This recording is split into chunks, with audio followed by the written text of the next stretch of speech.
Alright, good afternoon. So this morning, spent the morning recording and finishing the script for a YouTube video, and today here we are. Our goal is to finish this town, this little base where we have our upgrades and whatnot. And yeah, we've opted not to go with the gate in the end, just because I think that's like extra work that won't go a long way. So here will be the bounds. Minus 25 to 25, or maybe even less. Yeah, 25 should do it. 25 looks like that. Yeah. So we get this sense of a house that's a bit that can be bigger. And yeah, I think I'm gonna go with this for the grass, with the tufts sticking out, and we're using the map pieces. So a slight mismatch of pixel sizes and whatnot, but nothing too crazy, I don't think. And it should be really fun, I hope, to collect your points doing the battles and then come back to this town and upgrade the pieces, and there'll be a town for each faction, so that should be fun. It's a fair bit of work, but I think it's worth it. It's the kind of thing that makes the game feel more I don't know, I think it's a fun progression mechanic. Like, I think the best one and the best example is Ball Pit, where you have a town progression mechanic that is in a lot of ways similar to the actual game itself. It's all about bouncing balls and creating a scenario where your guys will bounce and upgrade and use the buildings as much as possible. That's genius. That's brilliant. I guess the equivalent of that in this game would be some kind of like survivor, like, I don't know, like yeah, units going around doing things, but that really would be too much. Would be kind of fun, but not that fun. So what we want to do here is we've got one more building that we need to draw each tier of. So we need to draw the level 1, 2, 3, 4 versions of the wizard tower, and I've kind of basically done this for the end. I guess the tops aren't going to keep going. Like, the tops aren't going to change, and the eyes aren't going to change in terms of their distance from the hat. And we're going to... I guess it's a funny one. Like, I'm trying to think about how we could make these towers interesting. So yeah, let's start by getting a bit of inspiration. Wizard tower images. And so I'm just going to look at some of these wizard towers and see the kind of thing that we end up with. Where, yeah, I like these kind of bases of stone. Spiral staircase on the outside. I don't think we need that. That sort of wobbliness is nice. A sort of tower with a building on the top. This one's nice. It's just someone made in Terraria. But it's worth having the odd like side spire. And actually, sadly, we're kind of running out of space to add too many things on the outside.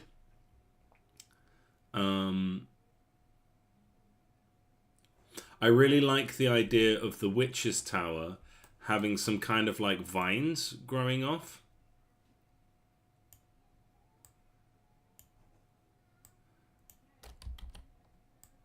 Right? Like some vines growing off the side of it. Like it's kind of like hair almost. And then if the wizard tower had like some kind of chimney with some smoke to kind of almost look like a beard, that would be quite fun too. So yeah, I think that's something we can develop into. So if we're sort of trying to do the final version, what do we want? We want a couple spires on the side. And yeah, like I said, we have kind of run out of space. So we might need to go back to the drawing board completely, because I just haven't left enough room for growth here. One thing that is interesting and kind of creates like a nice kind of bound is the fact that the hats here, or like the tops of these towers, are actually just exactly copy pastes of the wizard hat and the witch hat, which I personally like.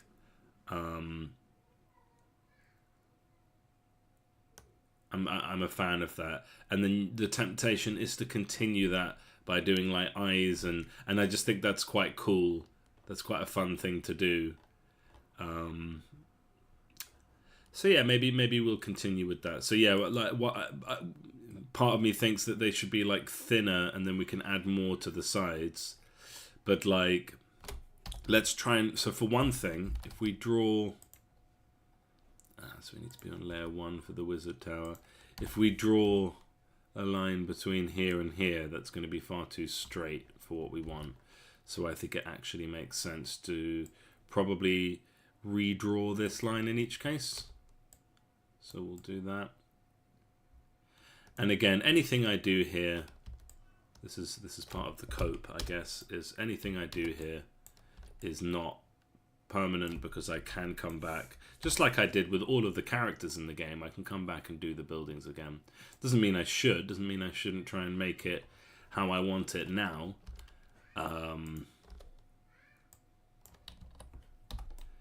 But it's just a way of saying, like, look, let's not spend forever on this. Let's not try to get it absolutely perfect. Let's just get it done, and then we can think about perfect later. Okay, that is a straight line. We don't want that. That's a perfectly straight line. So actually we might just want to start here, just to kind of give it a bit more shape. And then, so if that's our wizard tower, so obviously a wizard tower ought not to be just a long cylinder with a hat on it. That's a bit crap, isn't it? So what can we put on the wizard tower that would make it more interesting? So we can do the shading very easily. It takes a couple seconds. I'm not liking how straight that line ends up being.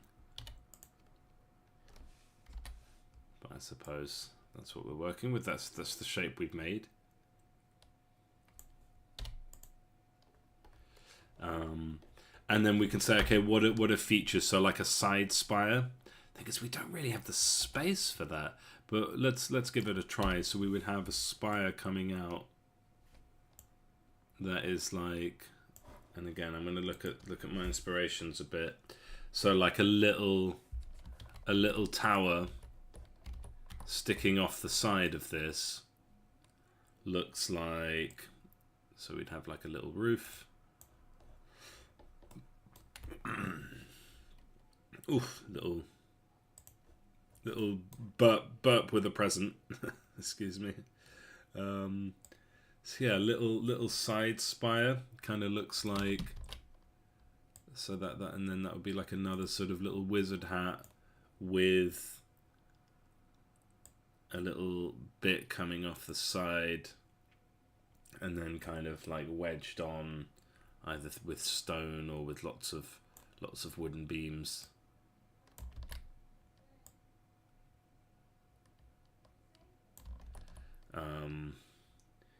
Yeah, it's kind of coming like I guess in this case like attached by the wall.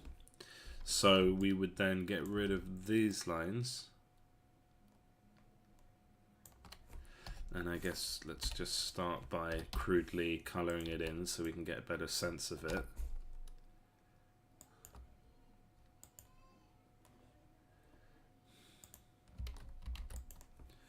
And we see how the shape is kind of lacking, so we can fix that a bit.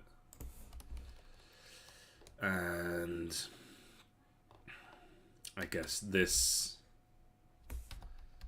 would sort of extend here, and then we'd have a new shadow.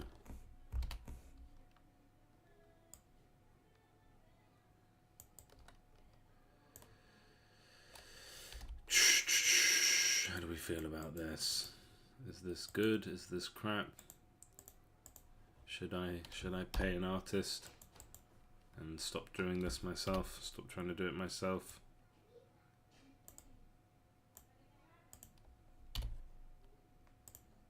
Or does it get the job done? And then like a little window. We'll probably just use like the castle-like windows where we don't actually show, and then I feel like there should be a sense of like where does this tower start? just looking at my inspirations a bit, looking at how side spires end up working.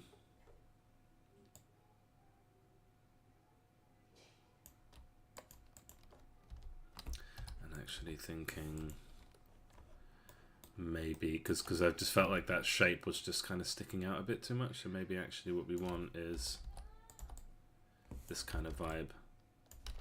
So we get rid of this.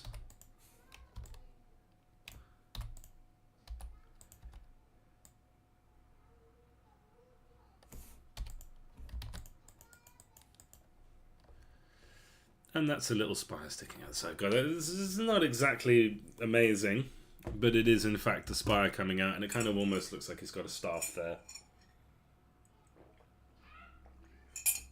So I'm going to go with that. I like the idea of, I would like to put in like a chimney that's like maybe bellowing out smoke, which might almost look like, you know, one of Gandalf's pipes, a bit of old Toby. So how would that look? I kind of like the idea of a balcony. There should definitely be a bridge between the wizard tower and the witch's tower. I hope it doesn't look like this is Willy or something. No, like a little staircase and a bridge. And I suppose these would be made of wood. So we'll take our generic wood colour. Ooh.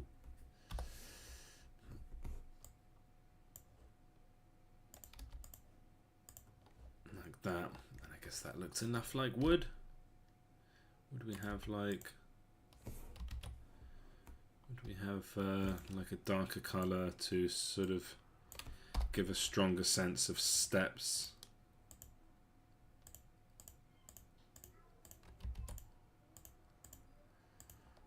And maybe some like railing type situation here. And then this would have like a doorway that we can kind of see.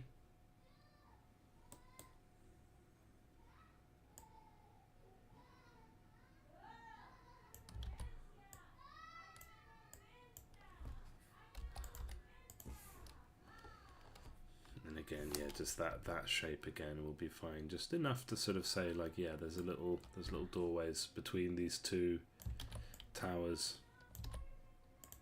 Kind of goes with the religion of my little fantasy world of this duotheism, as well as just being like a nice way of telling the story of how the witch and the wizard, maybe they're lovers, maybe they're friends, maybe they get on quite well. I think I botched this.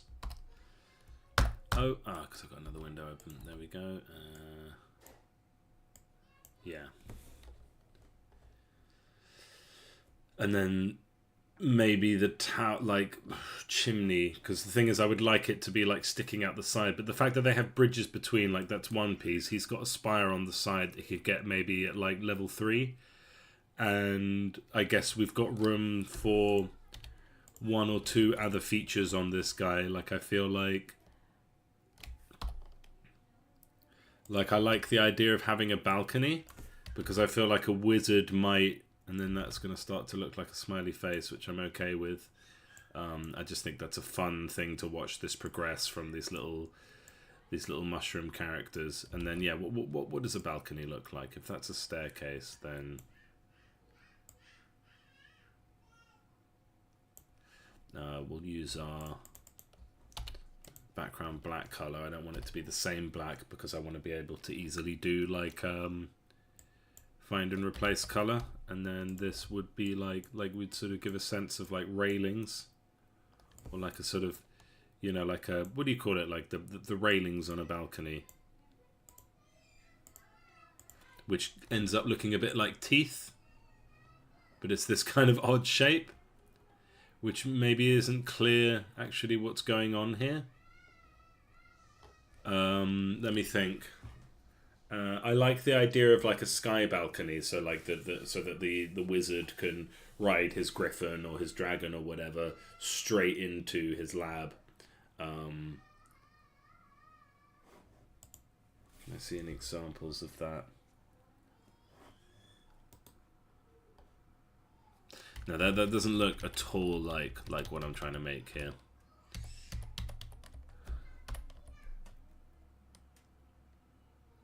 I like the idea of having some kind of chimney that will end up looking like a Gandalf pipe. I'm not proud of all the years I spent smoking, but I know that my younger self would find this really fun.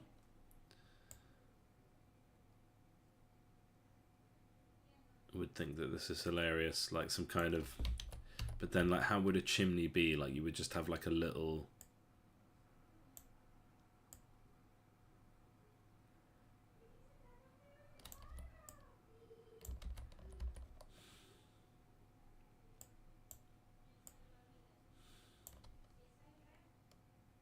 chimney.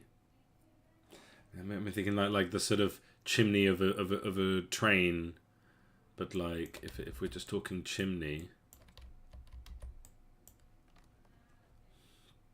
with like smoke,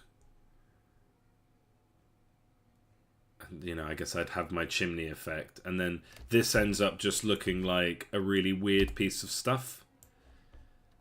And it kind of does a funny thing for this sense of it being a character, because then what is this? Is this their nose? Is that their mouth? But I guess I shouldn't worry about it too much. And then I feel like the middle bit here is looks a little bit empty. If anything, that would be like a belly.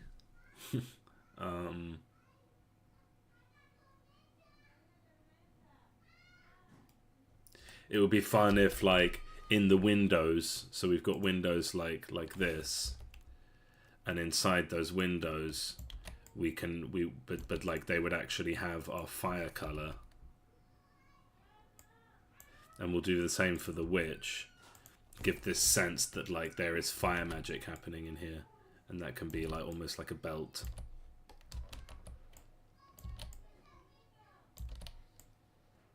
Like this is where all of the fire magic is being studied.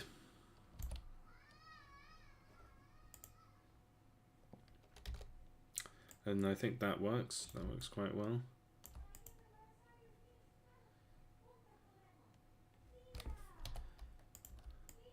I don't know if that's like... I don't know. And then would they have little... Yeah, they could have little sort of... I guess this kind of gives the sense of a windowsill, maybe. Should have them here as well. Although, does that then look like bags under the eyes? I don't know. Would be very quite wizardly. But yeah, let's do some little... Just a single corner exclusive line under the eyes.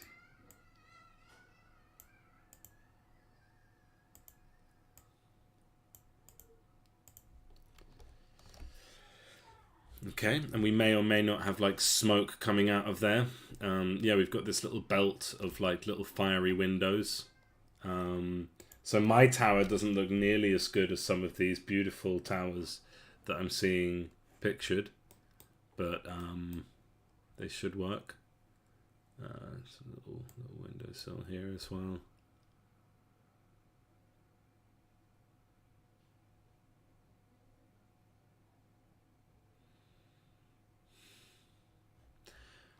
I think it might be a bit much to kind of give the effect of like a beard. But yeah, I like these little... This sort of little belt of smoky rooms. And I like the way they match the shape. I like the way they match the shape of the tower.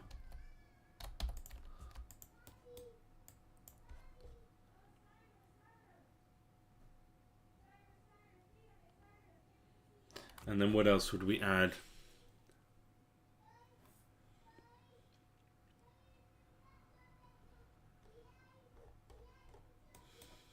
Let's start looking at the witch tower a bit and kind of follow the same principles. So we would really what's the missing? I can see it there. So we take our tower color, fill that in, take that tower color, fill that in, and then I feel like it would be more intuitive if when I did the color picker, it didn't consider which layer I was referring to.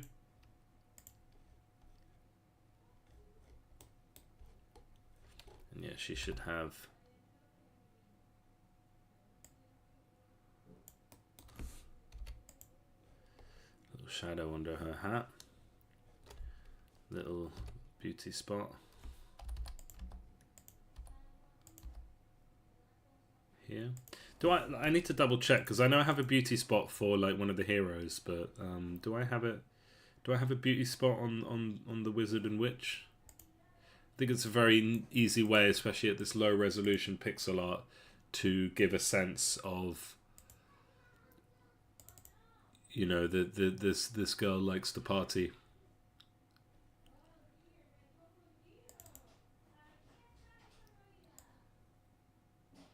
This girl enjoys looking good.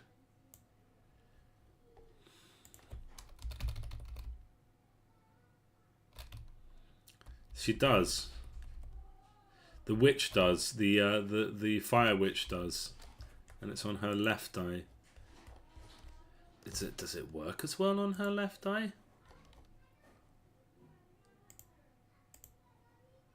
Does it work quite as well there? So sort of getting that same distance. Yeah, I guess it does. Although if she's looking to the right, it would be on her right side and just a little bit outside of the eye. Okay.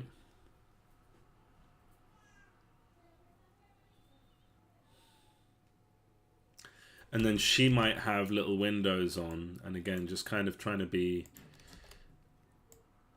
efficient with my time and also thematically consistent. If we had like a similar belt of someone studying ice magic. That does look like the same color. But instead of being a belt, oh god, would it be like a bra? No. But just maybe like a different pattern. Does that work? Does that just look stupid? I don't know. Let's continue anyway.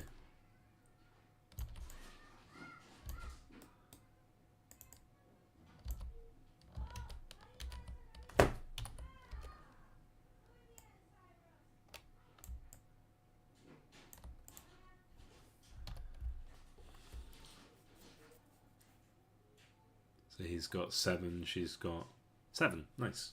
That works. So yeah, you're just kind of imagining that they're practicing their magic. I think she absolutely should have the vines. I think that's cool and fun. Nice dark kind of. And I think it's easy to imagine that, yeah, these are vines, hanging vines. You sort of almost might expect like a bit of botany to be happening somewhere on this tower, so maybe we can represent that. I think I should do this again. So like, let's frame the face. I hate drawing hair, but I've kind of gotten with it a bit more. And I just need to make sure they're very tangled, so they clearly are vines and not hair. And we'll just go with a single tone for that. I feel like they should not interrupt that door.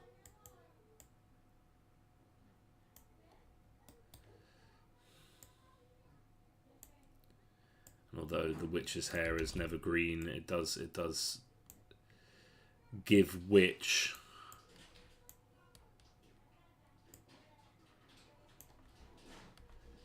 Okay. And I think I am sadly putting that on the wizard tower layer. I really find that annoying. Okay.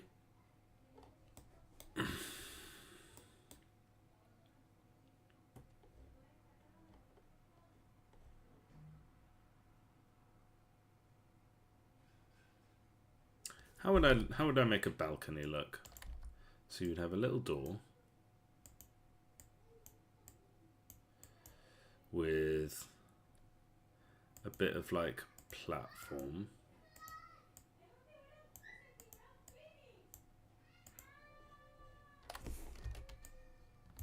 Which ends up looking like a sort of nose ring or something.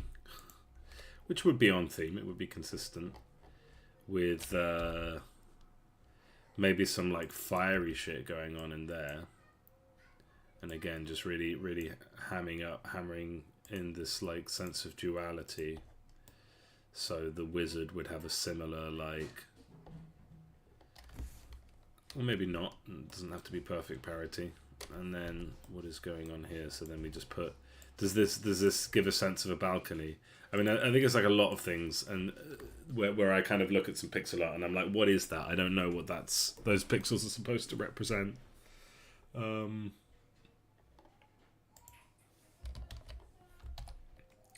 Could be fun to be like, what if they're like looking at each other?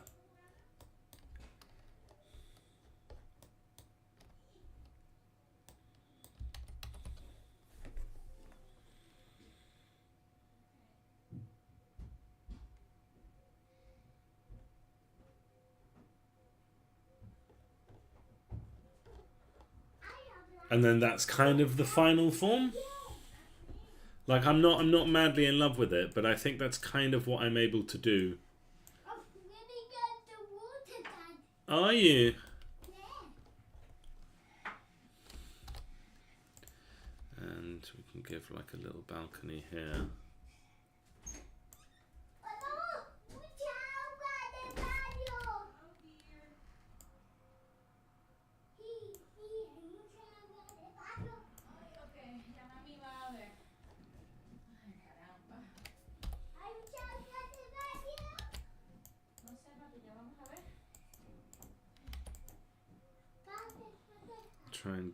Trying to give a sense of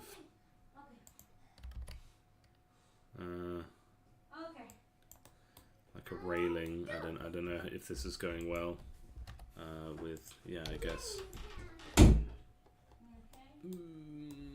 not madly in love with it. Not madly in love with it.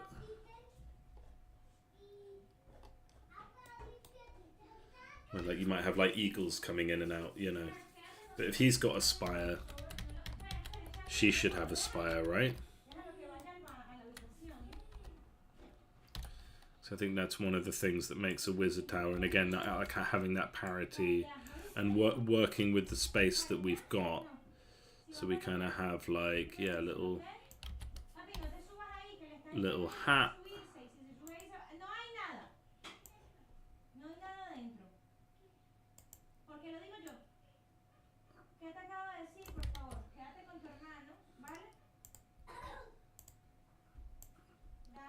With a little tower coming out.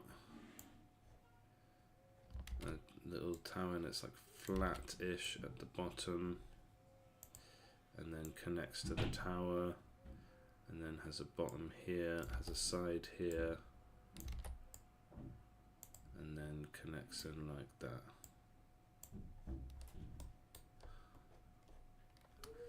And then she would have, I'm thinking of like swapping their spire colours.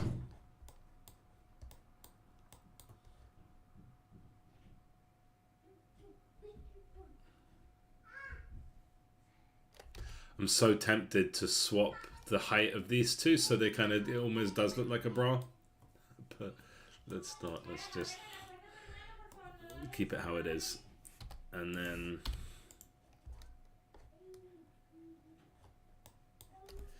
so then, yeah, this would break up that line with This then continuing on here. Well, I guess it would be quite shadowy. Yeah, I guess it kind of would look like that, and then you would have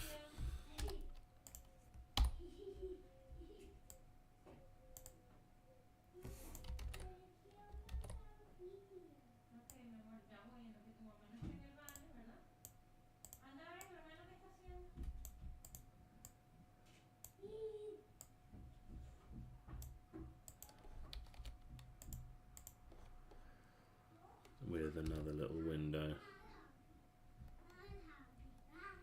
And I feel like these little windows could be a representation of them learning each other's magic, right? So this window would have a black top, and this window would have a red top, and in here we would have, I guess we'll take this. And again, I'm just following the rule of, since I'm not very good at drawing, instead what I can do is tell a story. So what I lack in artistic ability,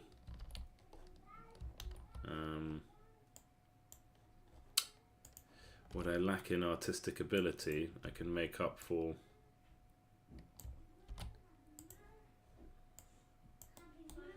in yeah, like consistent sort of storytelling.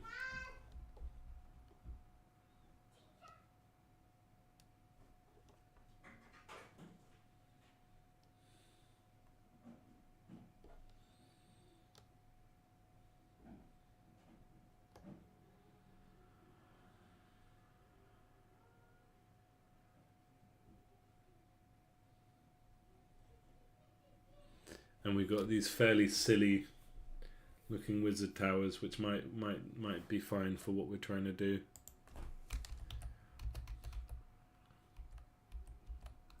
So we start here. Let's do like the vines in another step. So we start here and we'll end up here.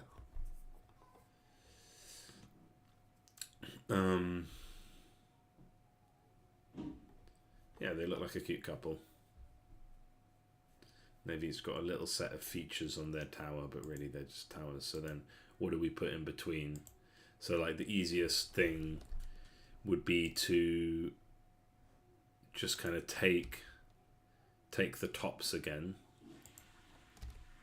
So in this case, well actually, yeah, so we'll delete this and this, we'll keep that. And then this one, we'll bring it, well let's do number 3 first, and we'll bring it right down. So I will take like the sort of main, actually let's do this quickly. Let's just shade the tower tops. So we'll get our off colors, our shade colors, and we'll do, good, that looks so black.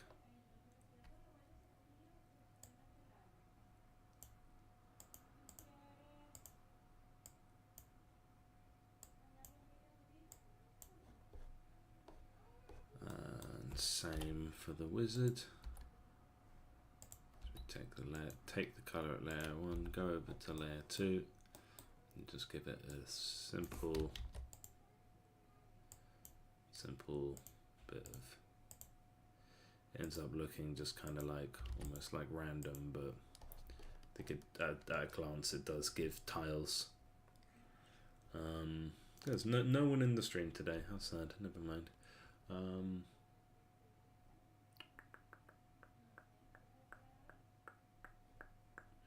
So that's actually what we want to copy twice, so let's,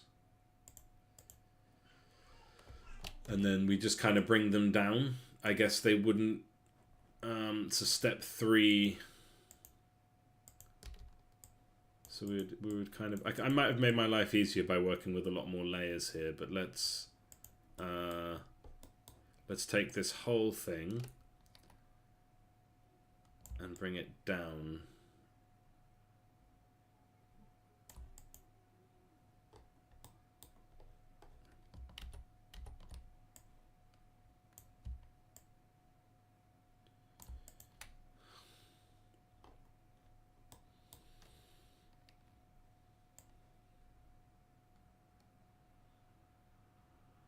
And yeah, which would be, I think the bottom bridge would be like part of the final, like the bottom bridge can come in straight away.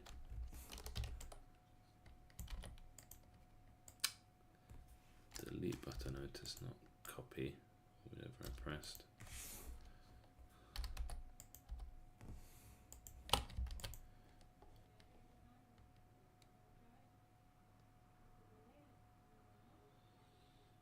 So that's stage 3 where you've got the pipes, but you don't have.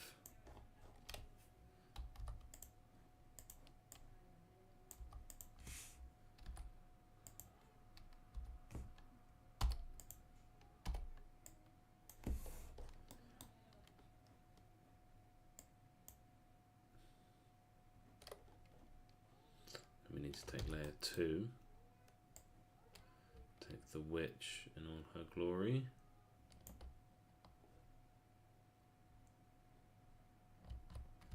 Bring it down, and we can always sort of bring back pieces that we want to grab later. So that being this one from the other frame, so we'll just take that and we'll delete that, I guess, and just replace it there. So that's step 3. So it's the final step that gets you there, like rooms with all their bits, kind of more glitzy and glammy. That's good. And then we go there. And now we just need to we'll get rid of the side spires. Should be fairly straightforward to do. We just kill it and then reconnect the line. I'll just do that on both of them. And actually we're going to want to make sure that they're shorter than step 3.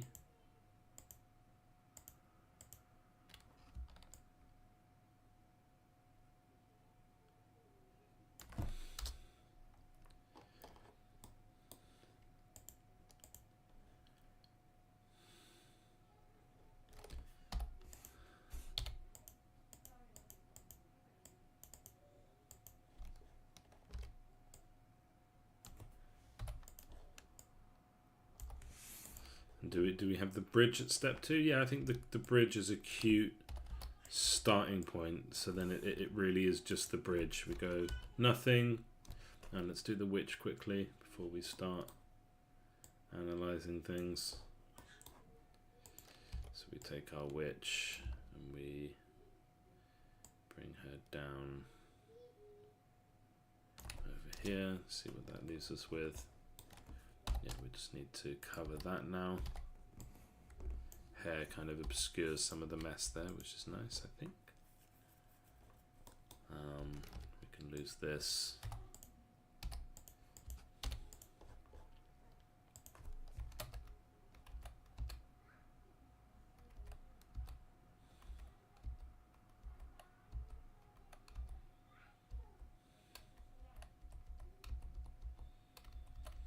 Yeah, and I think that's a nice progression. It's nothing crazy. It's definitely the game of someone who couldn't draw but made an effort, and that's enough for me.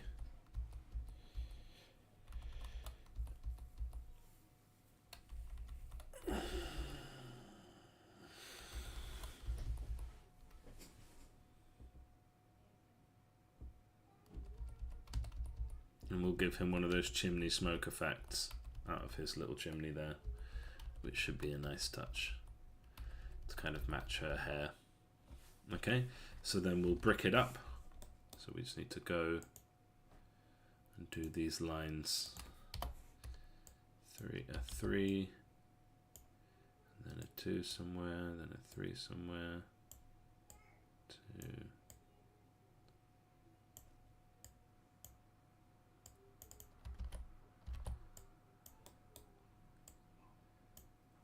Oh, hey, Geoline. How's it going? Thanks for joining.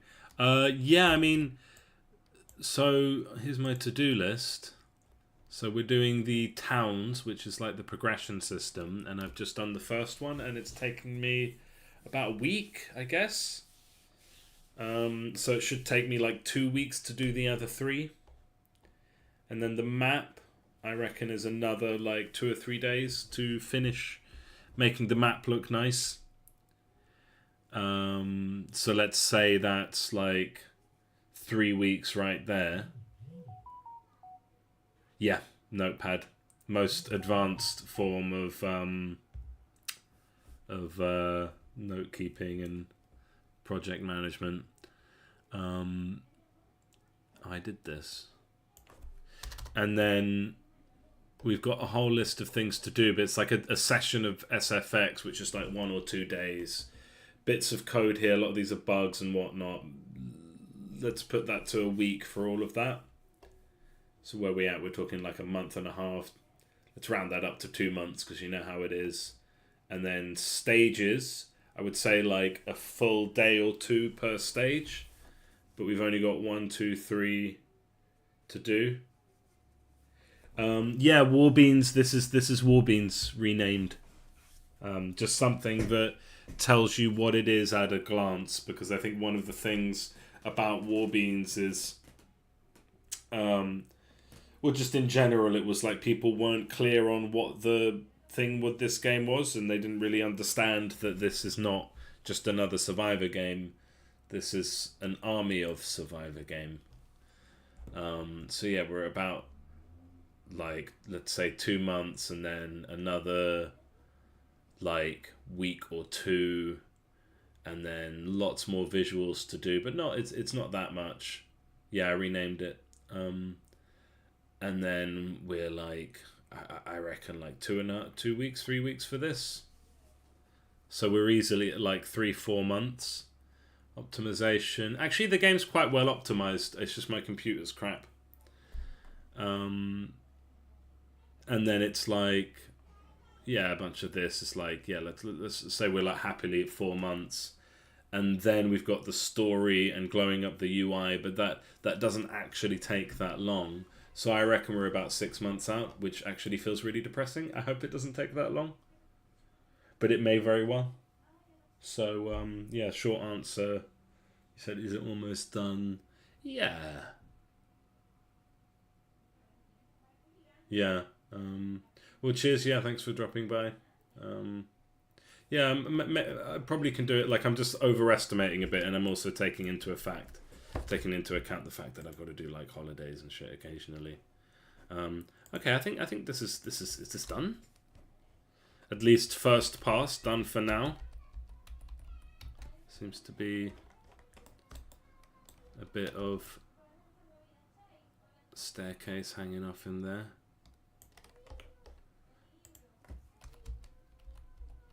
And a bit of dodgy staircase hanging out here. Can we just, is that layer 1? That's layer 2, and so if we just delete,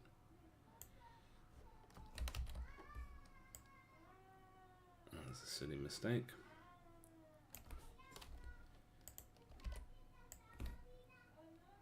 Oh dear, okay, yeah, so that's how that works, right? That's fixed then, and we just need a little, yeah, that'll do. I think maybe this ends up looking a bit silly then. No, like this.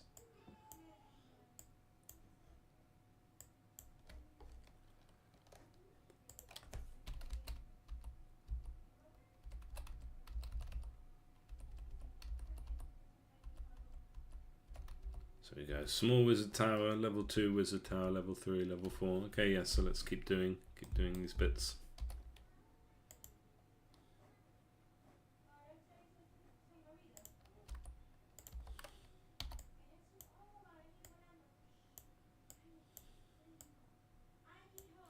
So yeah, what I just, the little timeline I laid out there is probably an overestimation of how long it will take. Like, it probably won't take that long. But I guess the thing is to be prepared for it to take that long.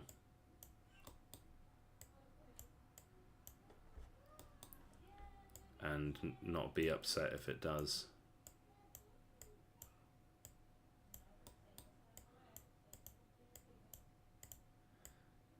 Tempting to use the brickwork stuff to kind of accentuate the face a bit, but actually I think that could just lead to confusion because then it no longer looks like brick. Okay, I think I want to just grab this and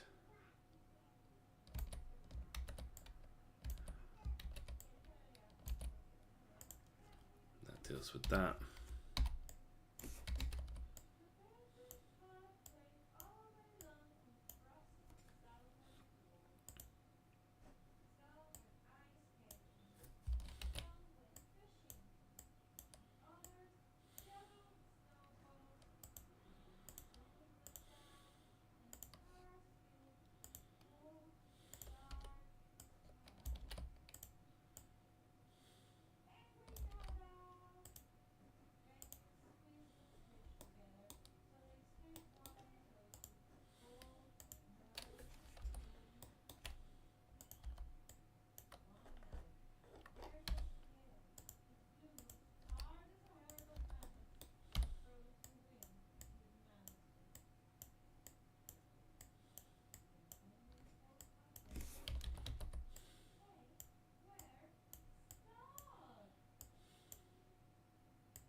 I feel like there should be a shadow under here.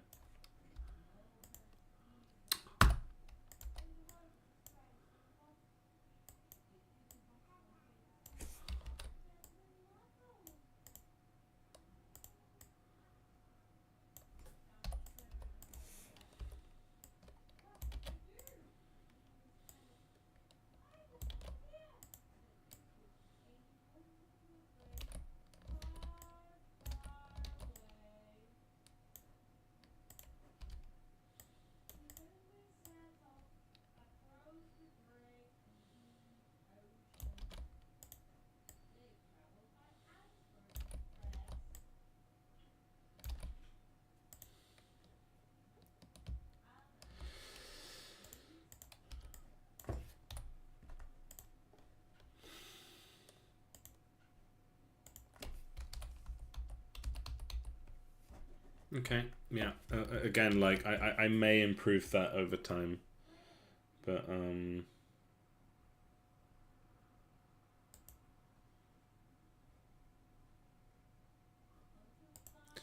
think that works for now. Okay, so let's import that, and it would be fun to sort of just see the town with all the upgraded buildings and be able to kind of mix and match. I guess it's not too difficult just to go, oh, now we've got level 2 tavern, and then we've got level 2 wizard tower. Oh, there seems to be a rogue pixel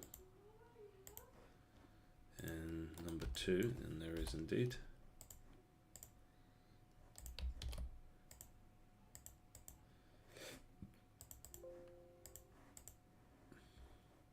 And then, oh, now I've got the level 2 church.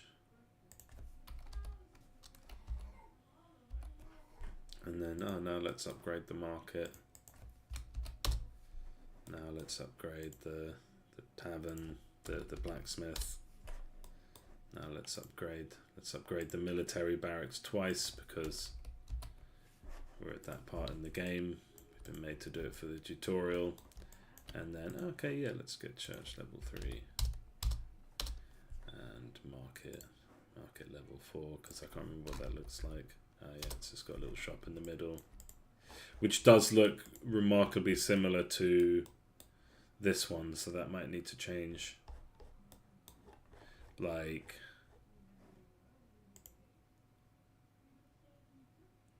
how can we make this look a bit different? I guess for one thing we can take this color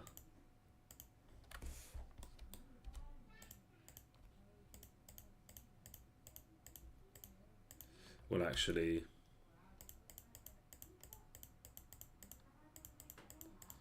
this would be white with the blue.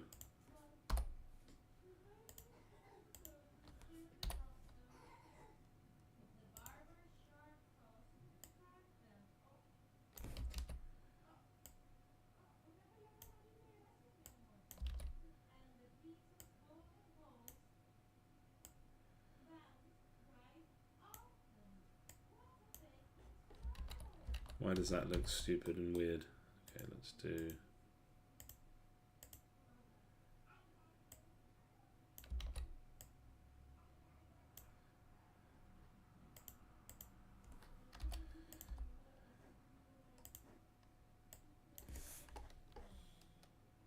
maybe it doesn't, maybe it looks fine.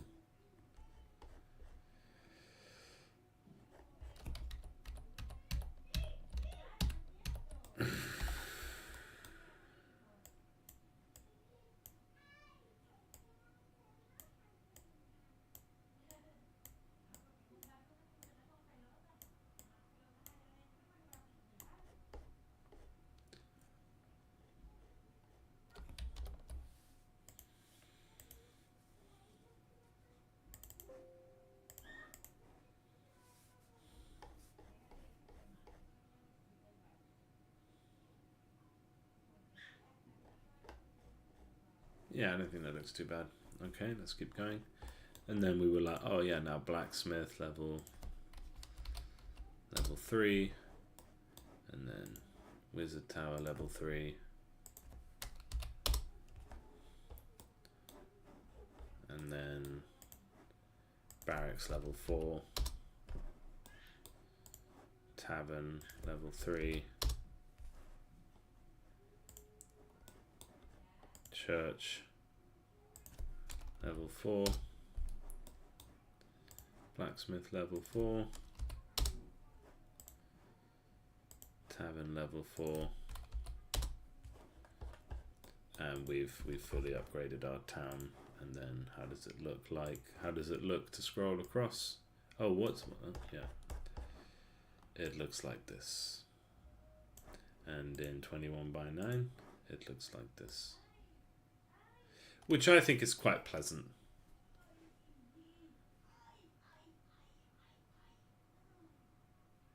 So we'll have townsfolk kind of, this is going to be a bit of a thing to program, but moving across. But yeah, okay, so that's the wizard and witch tower. And yeah, there's a fun, even though it's not super impressive, there's a fun progression there, and there's a fun thing that clearly is the witch and the wizard.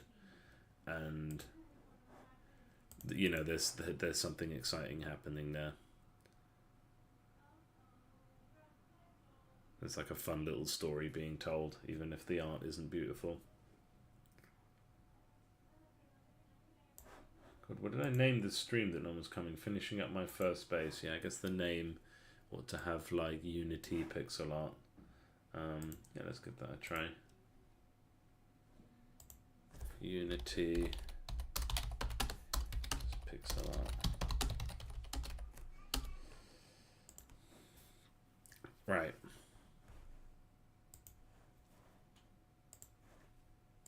So that's the wizard tower. So populate the town with houses. Okay, what I've done, and the thing is, I've quite crudely copied and pasted a few clusters about the place, but I don't think it's very easy to tell the pattern.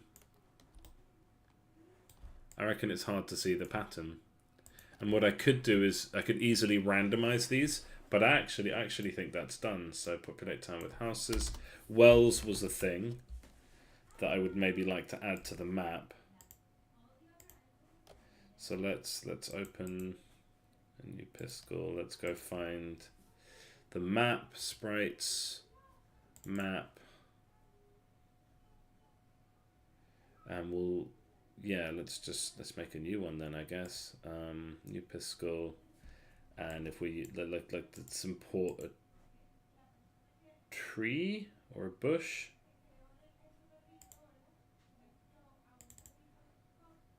Map bush. It's either bush or map bush, and that's really terrible naming convention. I should be consistent with it. And yeah, so if that's a bush,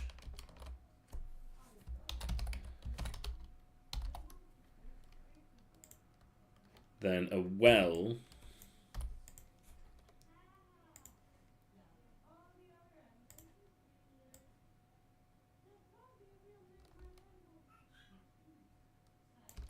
is what's it? Like, again, I'm so silly. I need to get a medieval well. So we need the little rooftop. Is that the right size? Is that like consistent? So we go. Let's do rooftop.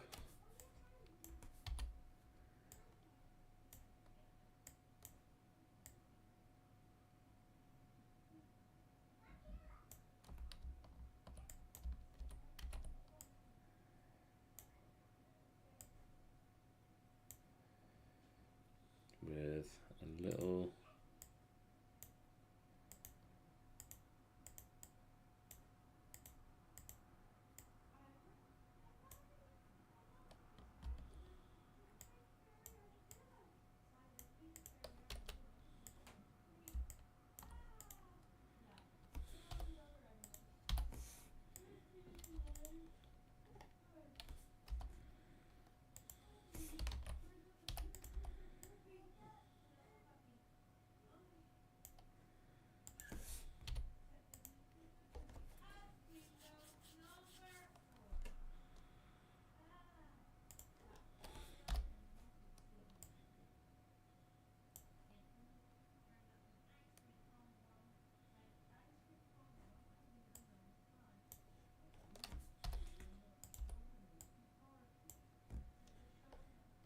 It's like a blue man in a hat. I don't know. Is this working? Does this look anything at all like a well? I really should have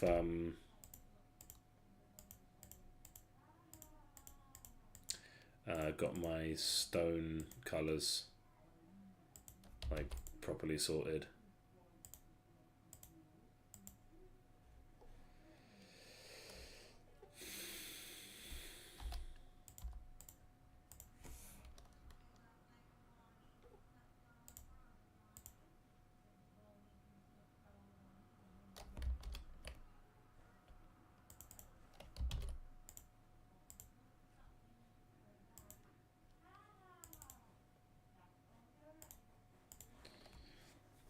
So let's try that. I think this was just a silly thought that I had. Is like, let's add wells too, right? Like, wells are a thing that you expect to see in this kind of world. So map well.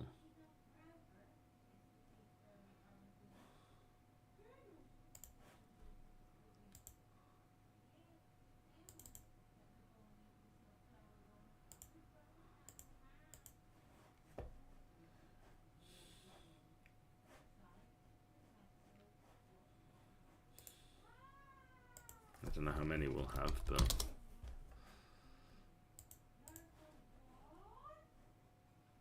and then we might end up having like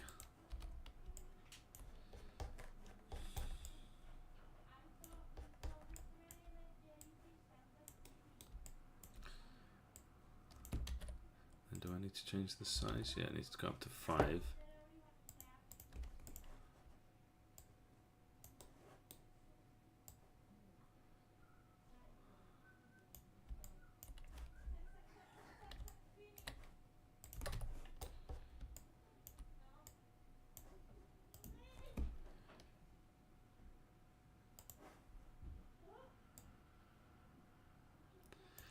I think that adds something.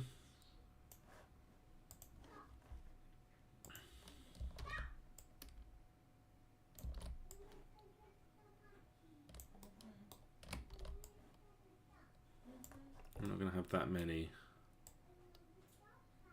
In fact, yeah, that'll probably do for now at least. Yeah, I think that looks nice. Just adds a bit of detail to the map. And then if we go back into scenes, base, and we'll make a new empty object called wells. And now that's coming in at 0.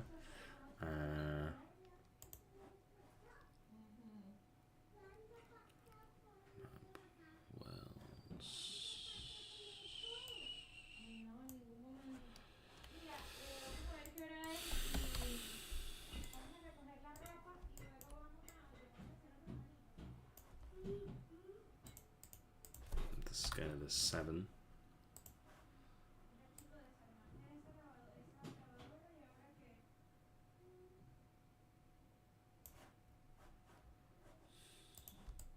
And then if we just had a few of these, like in amongst the houses, probably nice to have one right by the blacksmith.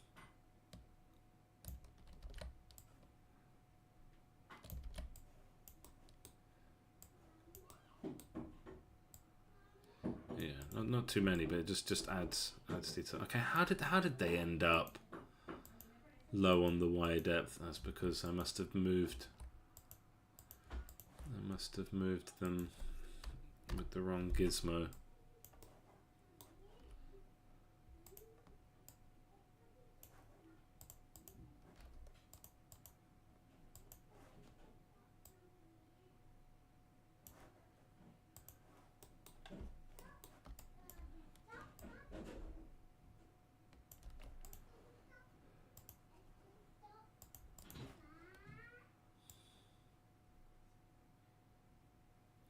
Yeah, it's just enough to kind of like give detail.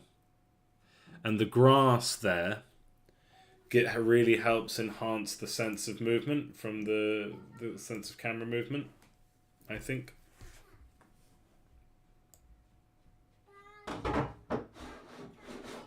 And we don't actually need that many trees, but let's have a few more. So let's do wells, and then we can take that off the list.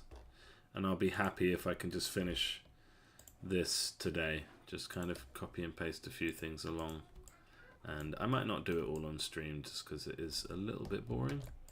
And it might be more fun just to come in. Yeah, okay, that's the wells. So bye-bye. Bye-bye. And then trees. 1, 2, 3. Let's go 1.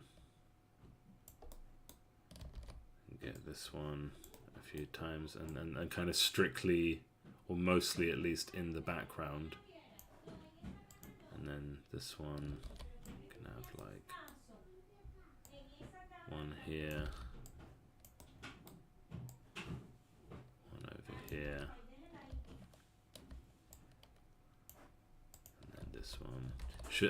I think I should avoid letting them exist in the foreground.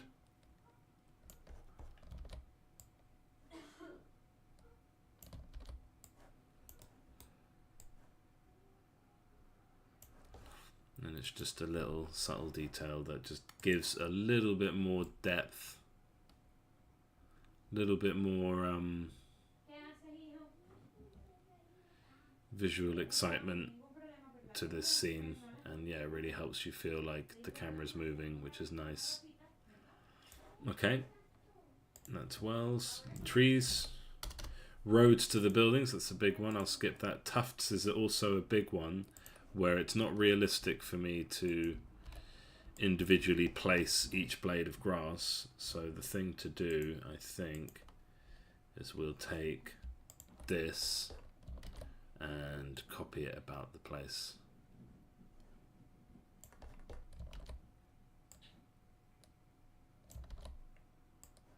So we do see a little bit in front of the road, although not really. So that's probably not worth doing.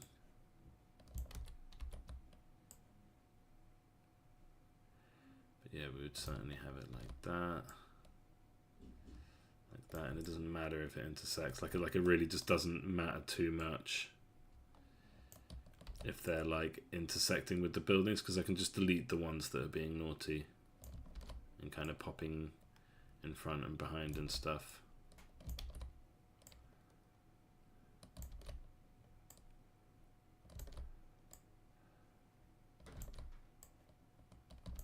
So I can kind of really just mash them about the place and then delete as necessary, rather than worrying too much about like intersecting buildings and stuff. Are we still right? Y position. And we just pop these all over the place.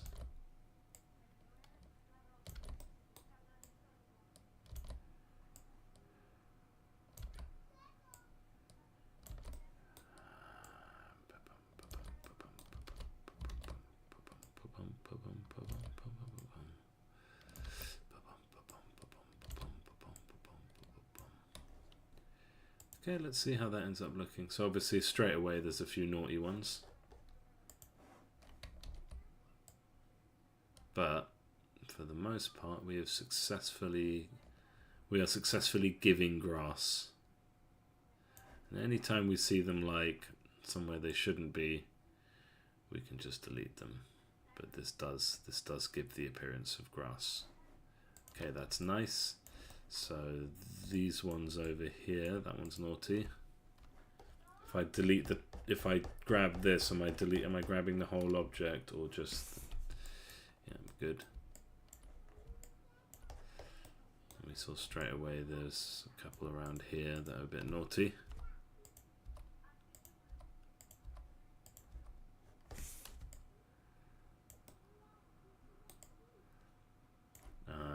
Let's check with the camera again.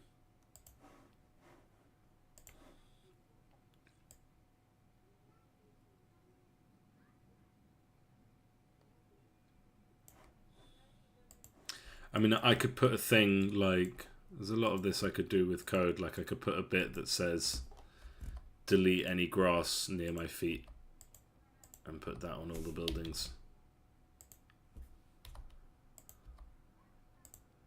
But I think it's less effort just to make sure that they don't end up there.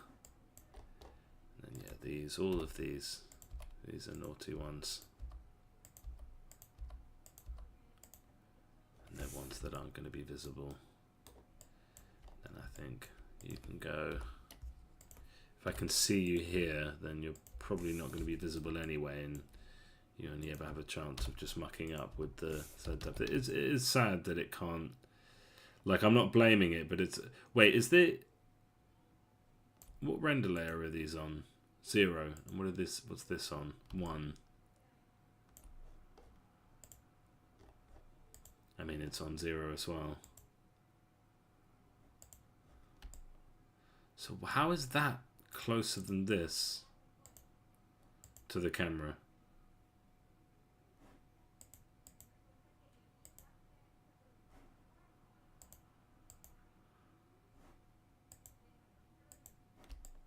How is that closer than this to the camera? I don't see it, to be honest. I don't see why that's closer, but fine. Computer's always right.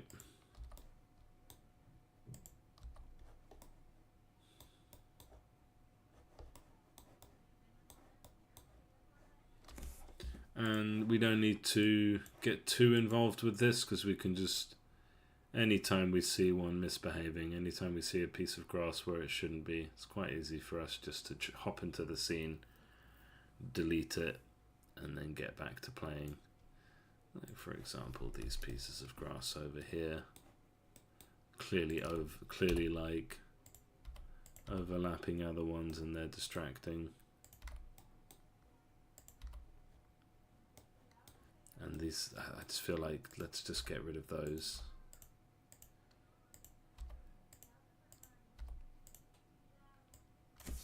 Move this one because we've got a bit of empty space here, and this one.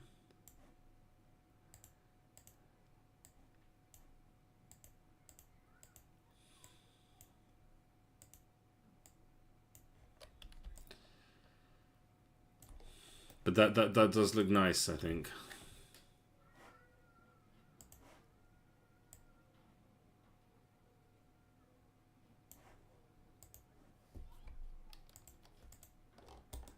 we'll notice more of these as we go.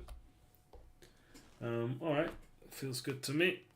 There might be, like, I could put the grass on a lower layer that would kind of deal with that problem.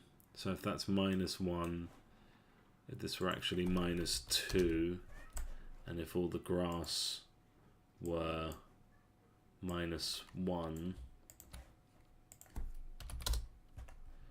then we should actually never have that problem. And there's never actually, although I don't think I should do that though, because there might be little bits where the grass is supposed to come up in front of the thing. So let's see how we go.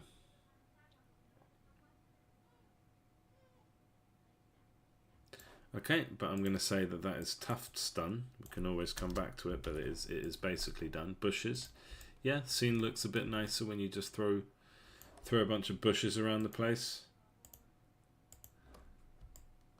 And I do have tons in the back, but we do want to grab like one of each. Just bring that to the front and just kind of like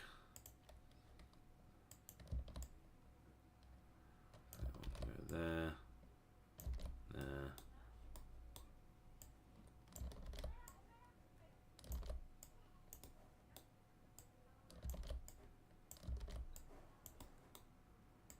A decent amount of little bushes. Maybe not by the church and the castle. They have gardeners.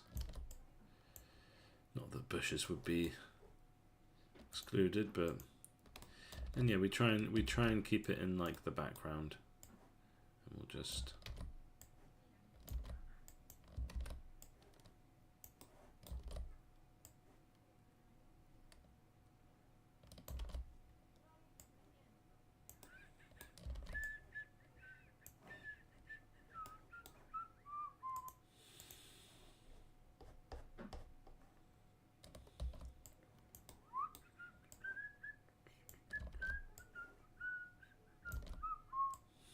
and then I wonder if there should be more of them like in the foreground. But actually I think just the fact that they're there kind of tells the eye that they're there, and not to worry about a lack of bushes. And we don't need to see them in the foreground. Nice little bucolic. Bucolic's a fun word. I learnt it from Baldur's Gate 3, and I remember hearing it and being like, what the fuck does bucolic mean? And being quite happy now that I know it. And now I'm like, you don't even know what bucolic means. Okay, stones, and then we can get on to some of the fun stuff. So let's get stones. Okay, great. We've already got one of each, so we'll just kind of randomly lop these about in a kind of, I don't know, it just adds to the scene, doesn't it? It just makes it richer.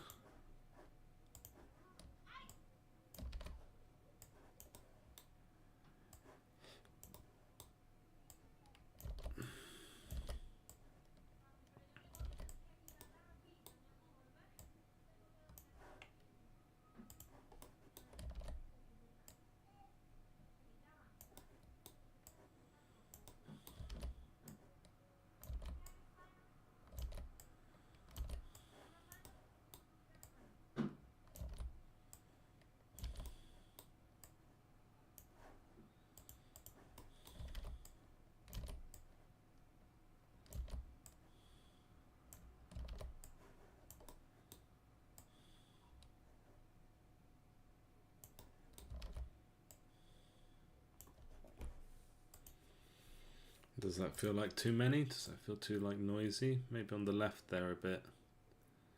So maybe we could cut a couple of those, but really it just kind of helps the scene. It helps fill the scene out, I think. Makes it feel real. Even though, I don't know, would you find stones in a town like that, or would they all have been picked up? You know? And then chimney smoke. So how did I do that in the map?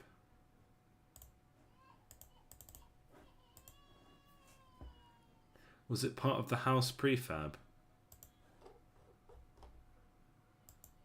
It might have been. So I might actually need to like redo the houses or something. So can I see? I thought I'm supposed to be able to see the thing that I've grabbed. Yeah, I thought it should highlight the parent object. So how's okay? So scenes.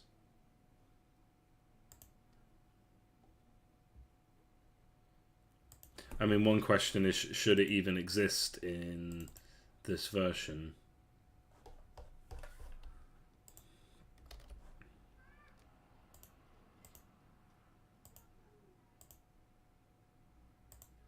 Okay, yeah. So I'm going to use the house prefab that I made earlier, so we can delete these. And just out of curiosity, I just want to have another quick pan, just to see what that does for the scene. Do we even need the houses?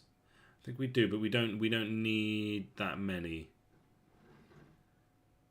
We don't need that many houses. I think we had a few too many. We just need enough to like tell you that there's like people live here. So let's bring in our prefabs. And let's bring them into houses. And each of these, well, my wife said like she felt more comfortable when they were at a scale of 10, 10 rather than 7. But let's see how that holds up. And then the shadow in each of these cases. And I know we're working with the prefab, so we shouldn't be messing with it, but it doesn't actually take too long, this stuff. If we did that, does like, because we're not really doing shadows in this scene, it turns out, like because they're very likely to cast a shadow on each other. So I'm not sure we're doing shadows. So I'm just going to switch these off. I don't know if I should be making like a prefab variant. I just don't really see it coming up. Okay, why does that appear so? Because this object is not at 0. Lovely. Okay. Because yeah, if we have these houses, what it like one of the things these prefabs does is it will move and mirror the chimney, or it will move but not mirror the chimney, and it will randomize the start point of the animation for the houses, so that they're not all sort of giving off chimney smoke in sync. And so house 1, 2, and I think I might put a randomizer that will like randomly flip and randomly choose the house object, just so I don't have to, like, I guess I can do, we do like house 0, 2, 3, 4, 5, 6, 7, 8. Okay, 8's the magic number. And then we do all of these again, move them like a bit, and flip them. And then we'll do like the same, do 1, 2, 3, 4.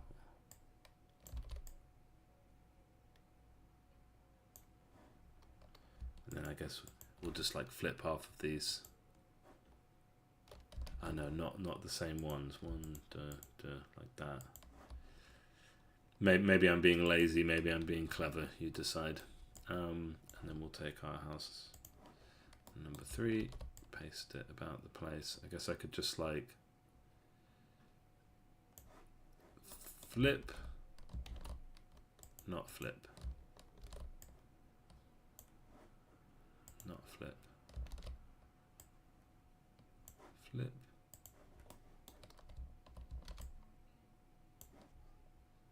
Not flip.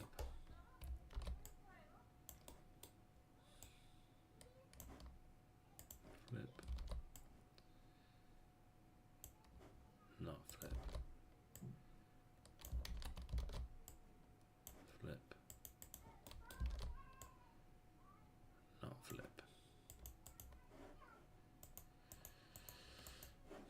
Okay. And then I think like we haven't got so many houses that we're like overloading the map with them. We need to worry about the Z depth of the chimney, which is why I should have used a I guess I can just grab chimney smoke. So I can easily just grab all of these and just say, actually, can you just stick to layer 1, layer 0?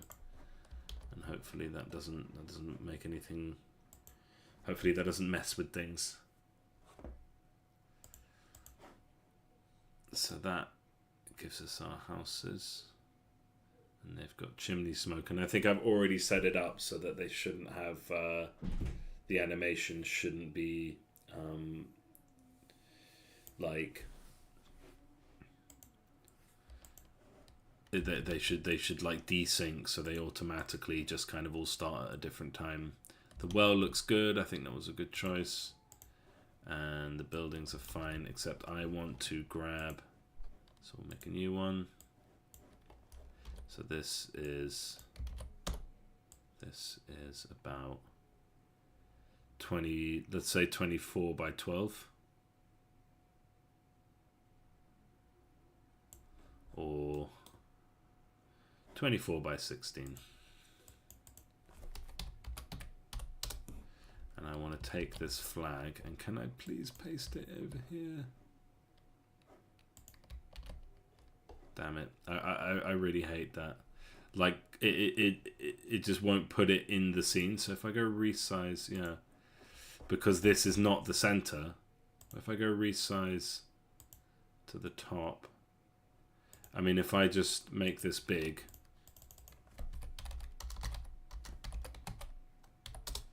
and then paste it in, what? So I didn't even have it. And then paste it in, it will appear there, and then I put this in the top left corner, like nice and tight, and then so what do we decide? 24 by 16. What?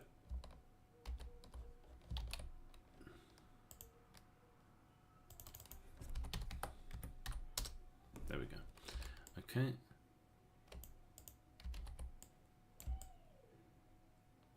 And we're just making, so we'll call this sprite spaces flag waving. And I mean, I guess I just kind of have this ripple move across. So we add another frame, slow down. It's like, hey, do you want aneurysm speed? No, start me off there. So we have a copy paste, and then I guess like I kind of want to move this along.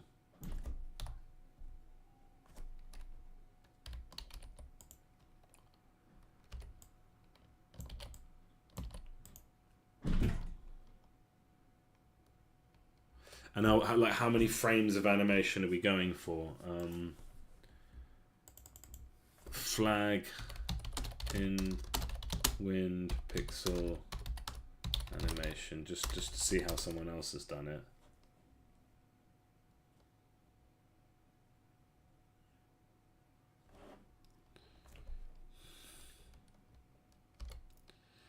Like let's accentuate this. Like let's put this right at the edge.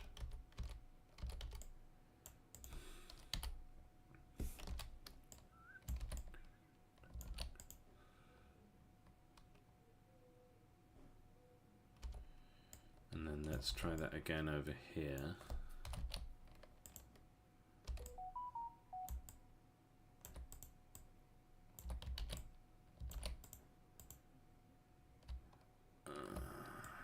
Such a moron sometimes.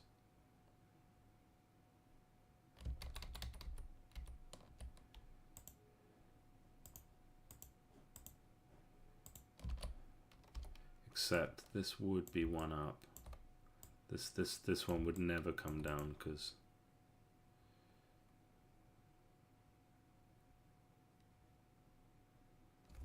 that might work. That might do the thing.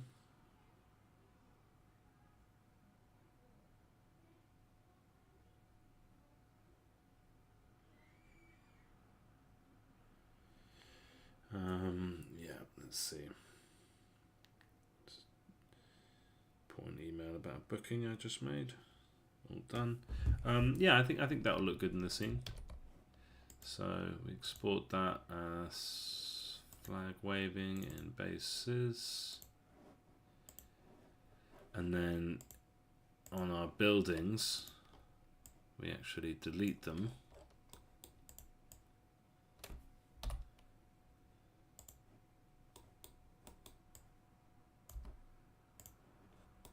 And we'll put them on manually.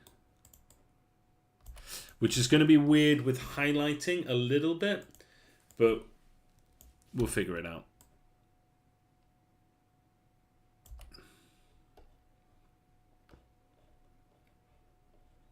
There's not that many. Okay.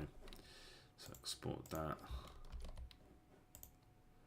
Like we'll just have to, when we do the highlighter, we'll just have to make an exception like, oh wait, hold on.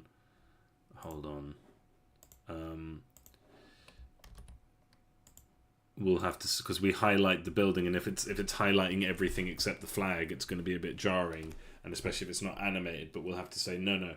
If you have a flag, then do the same to that and take into account its animation stage. It could be fairly tricky actually, like for such a simple effect, but I think it is worth it.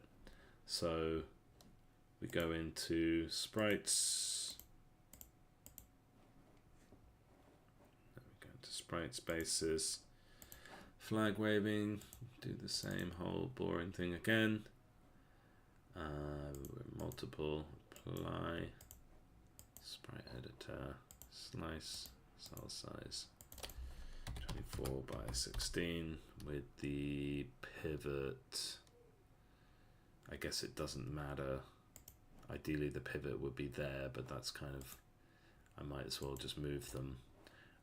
Okay, so then we've got that, and we would want to put that, let's put it straight on the building, because that would be to do with the highlighting, so it would be like the sprite renderer plus the flag. So we'll put that there. Hello. Flag waving, we'll just call that flag waving 0. I mean, we could do that thing of, should we try this and just see how it goes? So then that would be new animation, and assets animation. Let's go, just put it in map. I mean, I never ever use these folders. Okay. And then we end up with an animation that does it 1 frame per second, but we want it more like 1 frame. Sorry, 1 frame per second. We want it more like every 4 frames. I mean, this doesn't actually save that much time.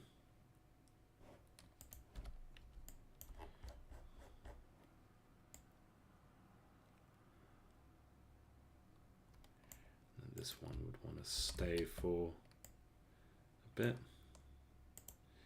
Flag waving, so like outside of the animation, this should be, well, first off, let's just, yeah, so this would be a 7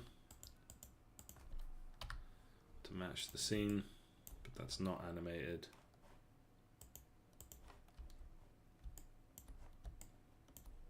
Oh, it's that, wait, so what's that then? What? Wait, it's not. Oh, that's so bizarre.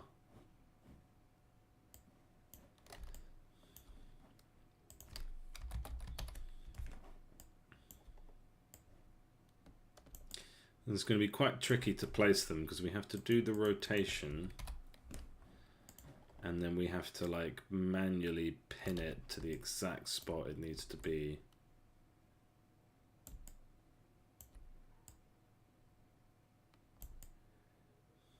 Which can be tricky, but we don't have to do it too many times. And it doesn't matter if it's off by like, I mean a pixel people would notice, but a pixel's quite like a big, could be like 1/10 of a pixel, that's fine. It can be off by.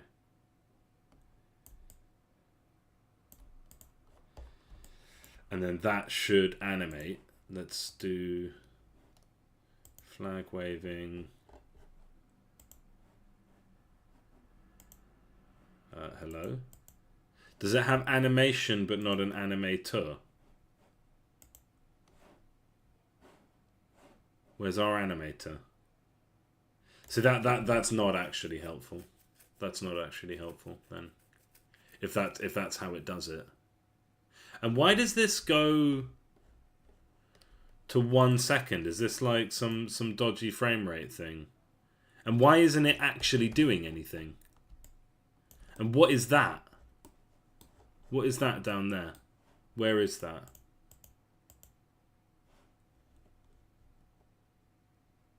No, we don't want this. Okay. So, no, I don't want this. Go away. I'll do it myself. No, that didn't help at all, because I wanted to put it in there. I didn't want that to be the parent object for the animation. Stupid. Bad Unity. Like, that didn't help at all. Alright, so let's just do it myself. So we create a clip. We'll right over that one. And we just go 4 frames. Bloop. 8 frames. I think that might actually be too fast. But it should be easy to change, and then this just needs to stay for a bit. Can we see that, please? Yeah, that's way too fast. So we'll stretch that out to, let's start with the second, see how it feels. That's probably about right.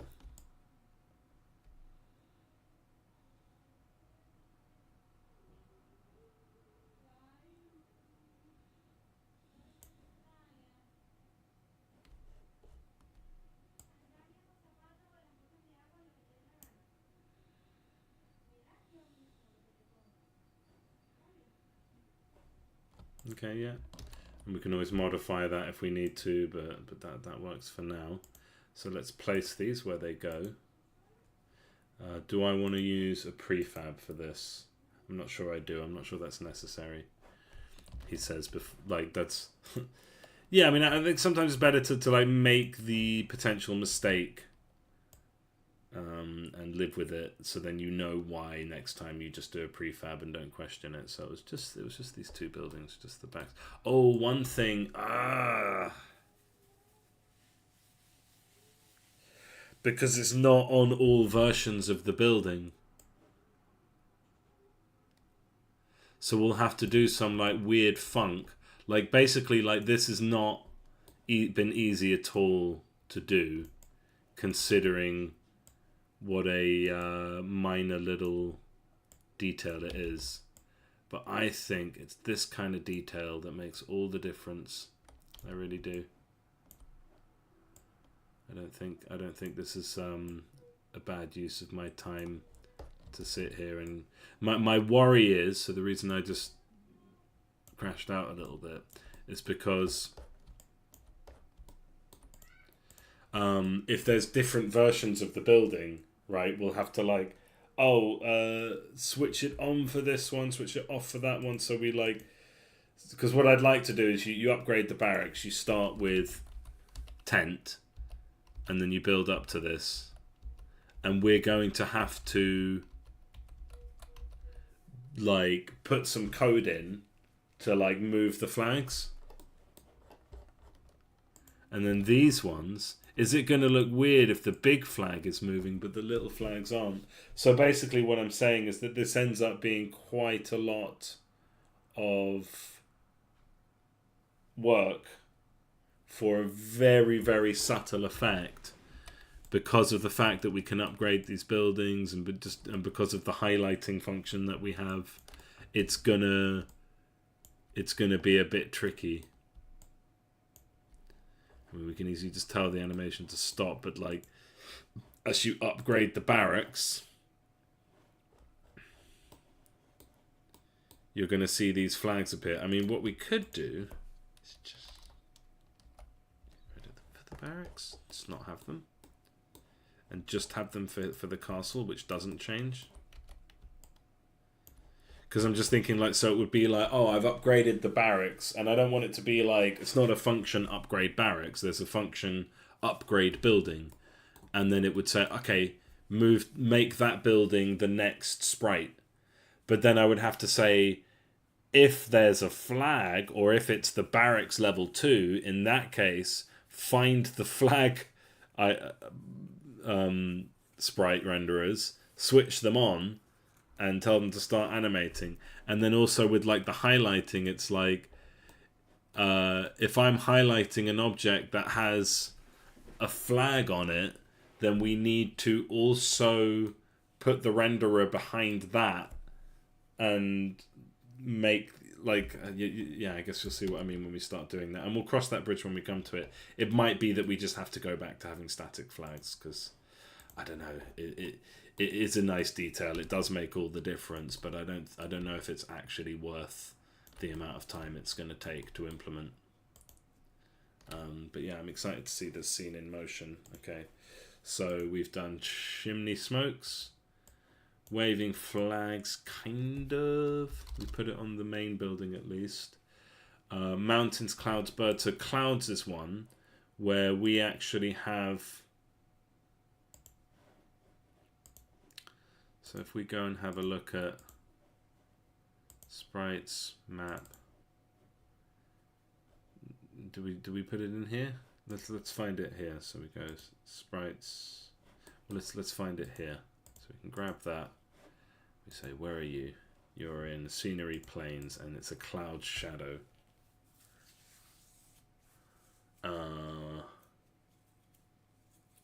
Let me think. Because I could draw it again. I could make it that it's white, but then the one that appears in the scene is dark. Or I can kind of take this one, and I think one of the things I want to do is like each one would have like a little inside it. Oh, I don't know. Because I might just have to draw clouds, sadly. And then if these were both like a little bit transparent. Again, like how much effort am I going to put into this very, very short-lived feature? Should we go? This one is slightly less bright. Like that's not a good cloud. So yeah, I'm going to have to draw clouds. I need to go toilet. I'll be right back.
Clouds. We're going to have to draw clouds. And I'm not going to let that touch what was existing before. I'm just going to make them from scratch for this scene. No. Just leave all this. So we want a new one. And how big are we talking here? Because actually that's probably not the right resolution. So if we said it's the size of a mountain, which I don't know how big that is, so we'll just open mountain.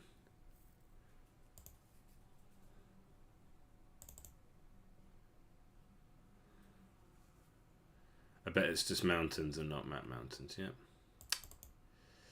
Okay, so it should be... So that's 148. So the width is correct, but it doesn't need to be that tall. So one... Should we just do like 128 by 64? Let's yeah, I guess we could try that in a really scrappy way. So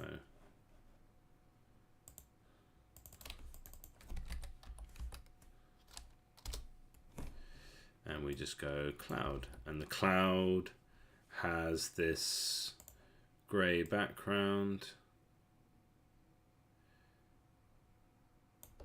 and I'm kind of okay at drawing clouds. You kind of just like finish the lumps. I did do kind of like a storm cloud. And then you get these kinds of shapes appearing. And then you kind of shade them in. I guess it's the same kind of principle that we did with the trees. Let's go and make this white straight away. Just so we can see what we're working with. And then we kind of like just shade these little lumps a bit.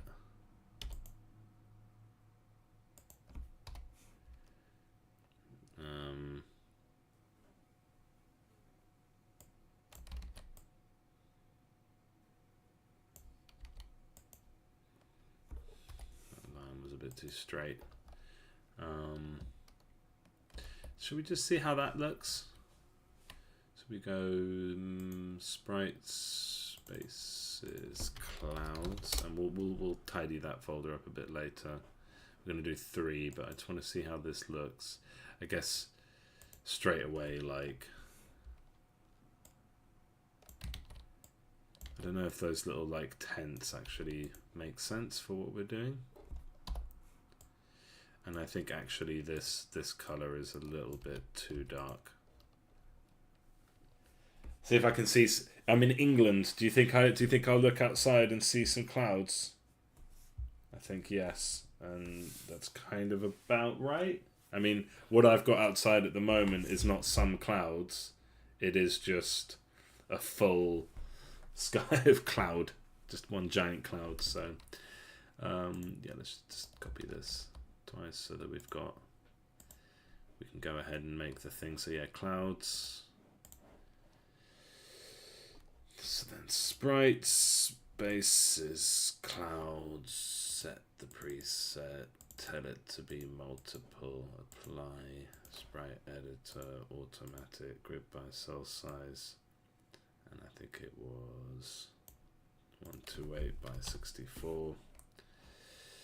Slice, pivot can be in the middle, go up to our, we'll just call this cloud. And it's going to have the cloud mover thingy, which I can't remember exactly how that worked, but it's going to be on the same, we're going to use the same code for that.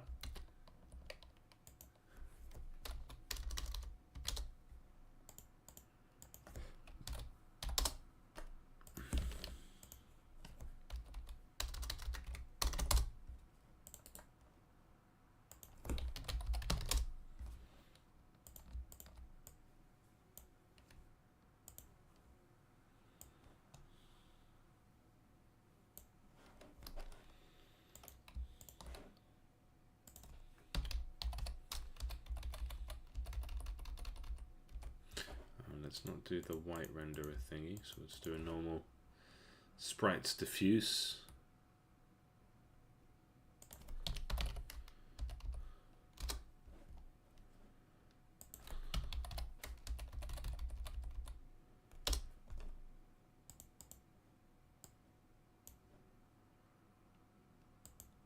Why is that so dark? Is it that dark? Why is that so dark? Is it because it's taken from the light?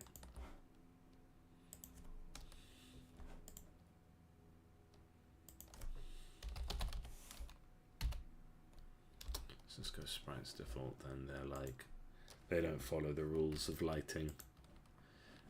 Okay, and so these would be at a scale of 7 to match everything else.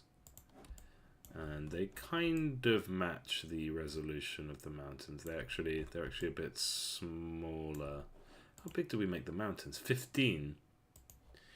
What if we made the mountains 7 like everything else?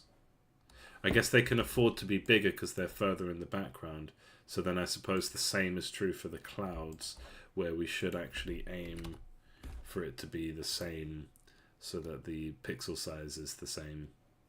And then we end up with like, starting to end up with like a kind of almost nice picture. Okay, and these would be, crucially, kind of woven into the mountains a bit. So not necessarily above, below.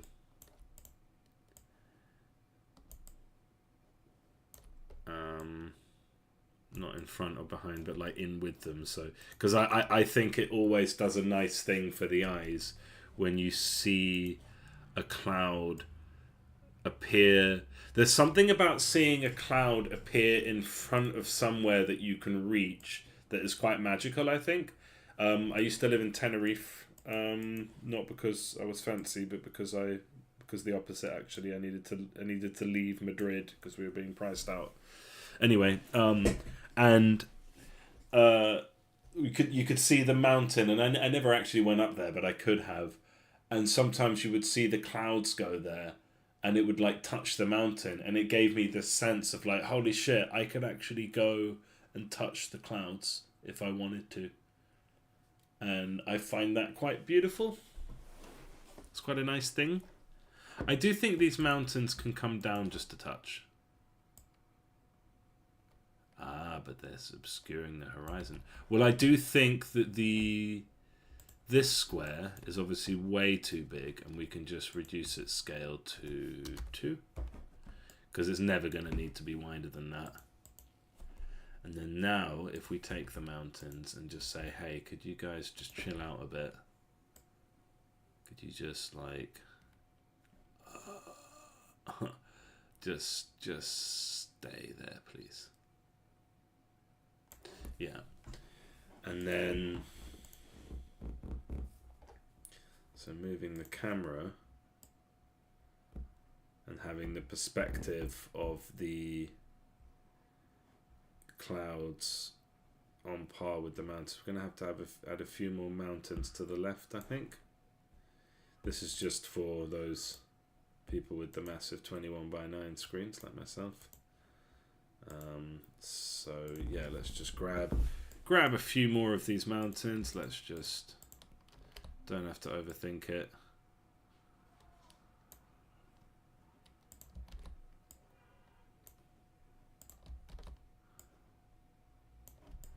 Like that. Did that do it? Maybe a few more. So this is going to be the maximum. So -25. I think that's fine. And then +25. Well, let's run the whole gamut to +25. And so it's taking a while to do this one because this is the first one. But when I come to the orc and the undead bases, I feel like it should go a bit quicker. Especially the undead base. What I thought would be cool is instead of panning from left to right, we're actually going down through these like little chambers, which is more exciting, but also potentially easier to draw, where it will be just these like cave spaces. And yeah, I think that's not too many, not too few houses. They're just kind of there in the background. Looks like a nice place actually. Like, you know, not every house is like built next to or on top of another house, you know. The mountains look fine, and so the clouds will be moving. So I guess if that's the next thing on the list, let's get those clouds moving. So we have, I need to remind myself, I only did it recently, but I do need to remind myself, how did I do that here? Because I think we have cloud mover. Can I not search for so map canvas cloud mover here? No.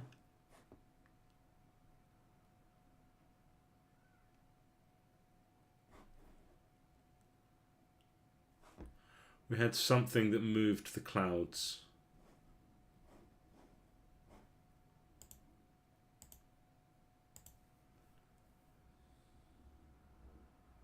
And it did the same for the birds as well.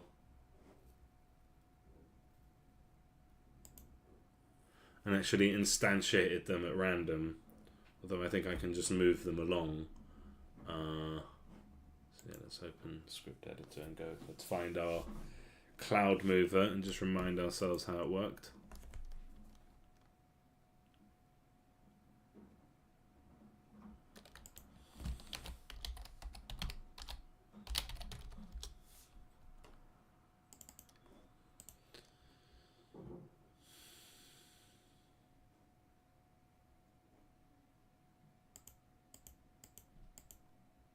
Oh, did I not do it for...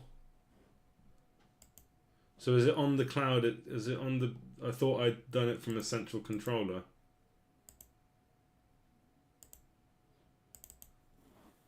Oh, okay. Alright then. And yeah, we'll probably copy that. Copy component. And so we just put this on each of our clouds here. Are we going to go to that level of detail where we say, because in this one we're randomly generating clouds.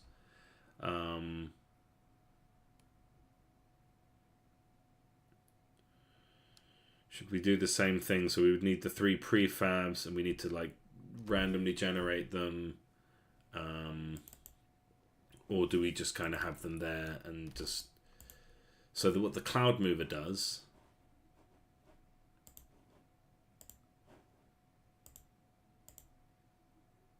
is, so if we put that on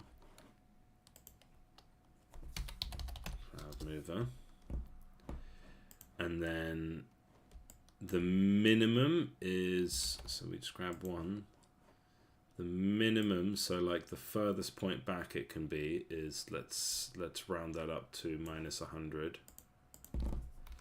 and then basically when it gets to that in the positive,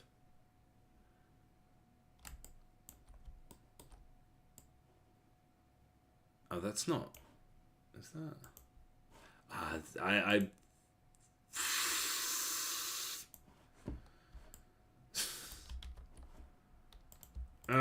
hate that. Just please, when I make it, if I make an empty object, please just make it at 0. Okay. So -100 looks like that, which should be off camera. Way off camera, and then +100 looks like that. So this would be right, and then the speed we'll see when we're there, but it does randomize the speed, and it sort of basically just sends them all the way to the right, and then they appear back at the beginning again. And it works for clouds, it works for birds, and then do I want to? So yeah, let's just go ahead and, even though it's the same sprite, just set these up.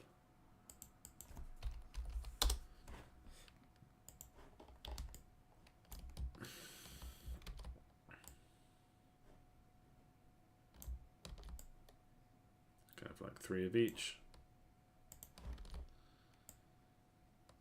I think I will do a similar cloud generation. So how did I do that?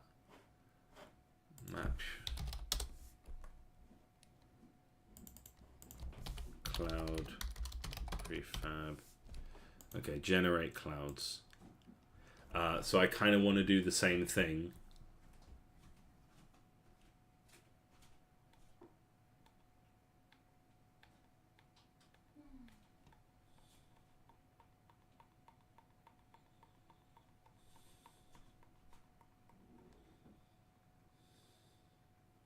I mean, like, I should make my own little, like, function for generate a group of objects within a random radius from a random start point. And so I give it the amount, I give it the bounds, I give it the amount of things, and I give it the object. I kind of have done that over here. Generate scenery, where we go generate scenery piece and we say what is the object, what is the amount that we want to make in X. I think this has become deprecated basically. Oh no, I guess not. So yeah, we generate the scenery and it can work with, so you just tell it the amount that you want and the list and it will randomly, and but then I would have to give it, and then it does it for the stage. So I think I am just going to kind of like, yeah, I think I'm going to be a bit lazy and just do base manager. Is it base manager? And we will create a generate clouds. And we would have just 9 clouds. And the position is between -100 and 100.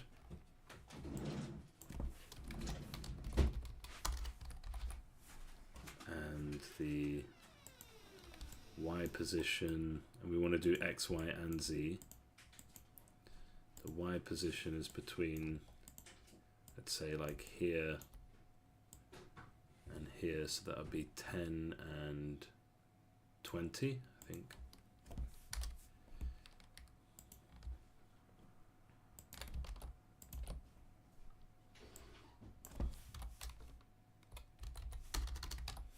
And the Z position would be between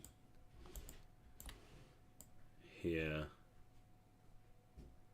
25 and 80, let's say.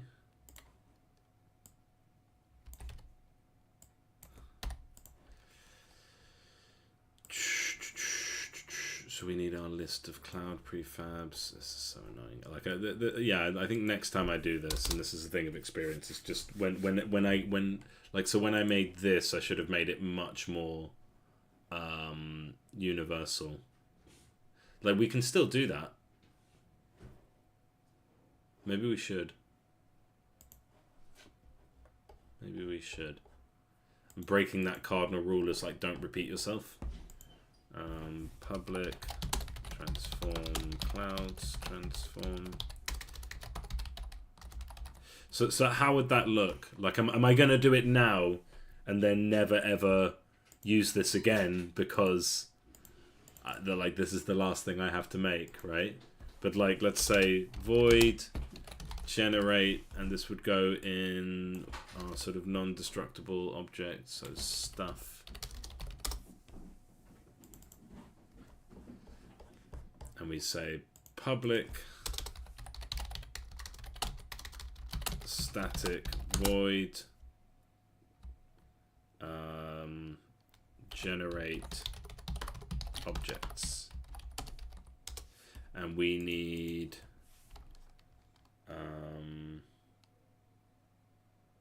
should I do like a vector 3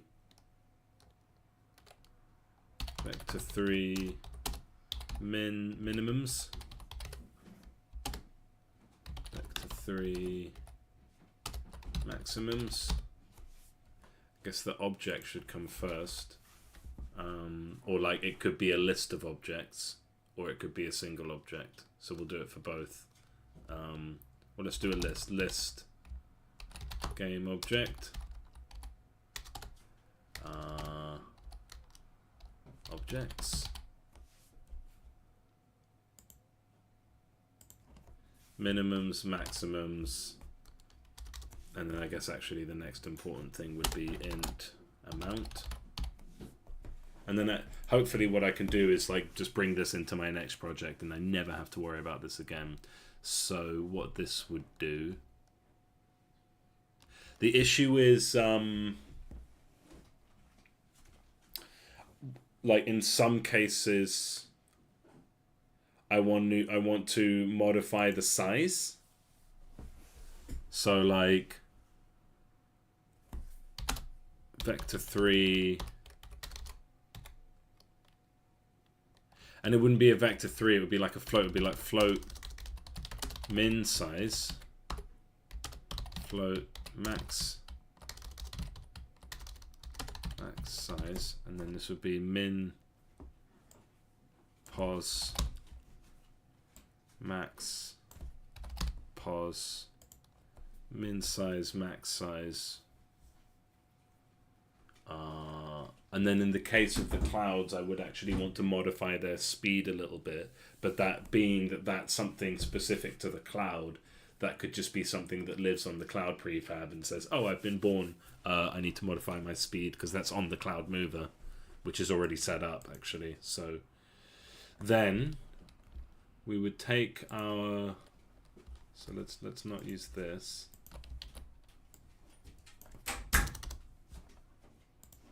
And that's, so that would be, no, we don't need that. While amount is greater than 0 equals new random dot range min pos dot x max pos dot x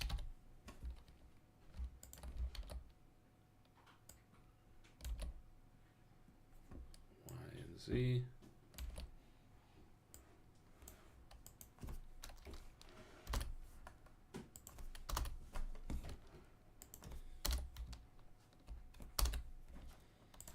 And then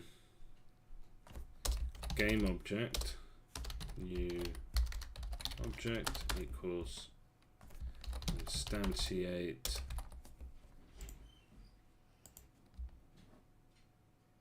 that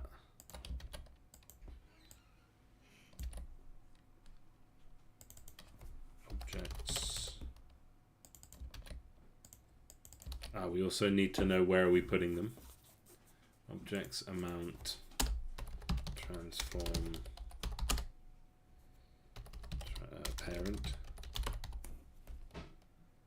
I feel like that's sort of too generic a word that might want to be used somewhere else. Let's just call it parent.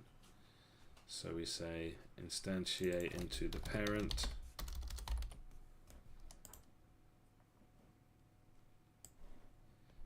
We say new object dot transform dot position equals position. New object dot transform that equals random dot range. And then like, would we want it to, like, yeah, it's not just a float. So these are also vector 3s. So random dot range min size dot x.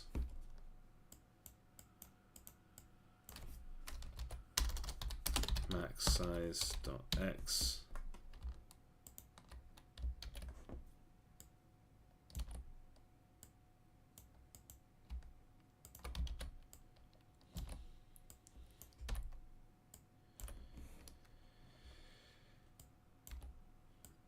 and then so this should take any object and put it within some bounds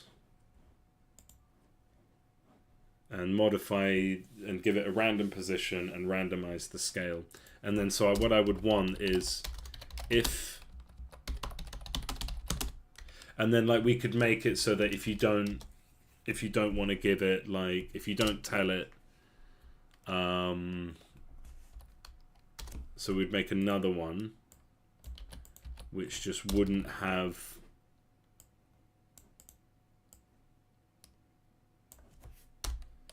and this would do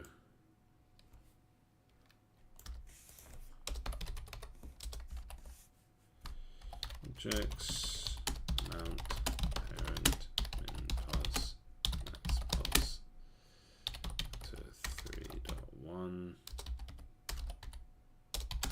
back to 3.1. So if you don't tell it the size that you want it to morph between, you just don't include that. And I will comment this out. I'll say get position. Let's put this at the top.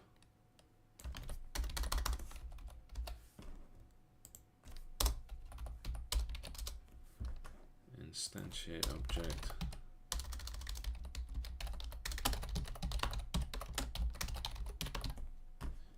Get position. Like, yeah, randomize position.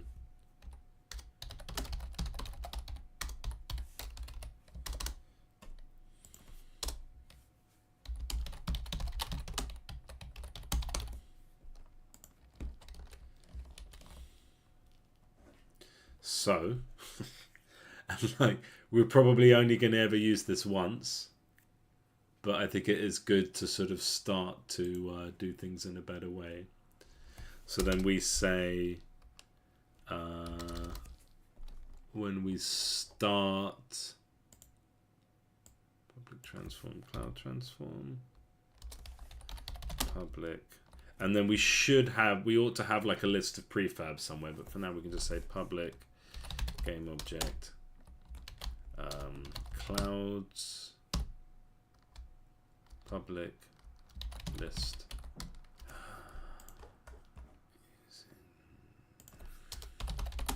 Using everything here.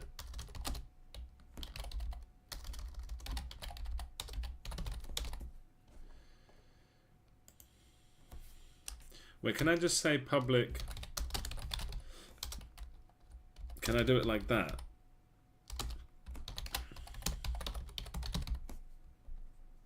I think I can. And that creates an array. And do I need this for that? Do I need this for that? Apparently not. Okay, interesting.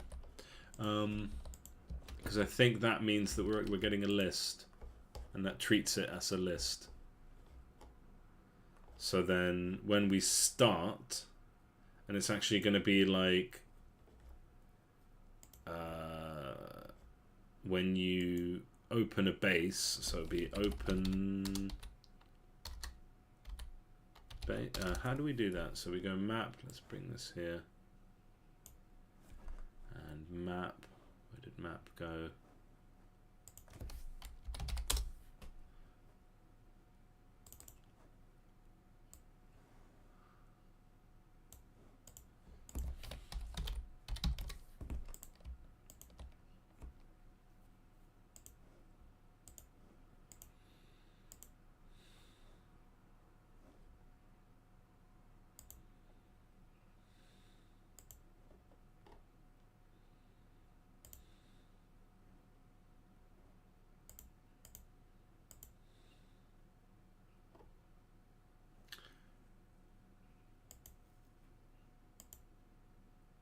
Okay, so we haven't set it up to like work for different bases yet, but we would say like,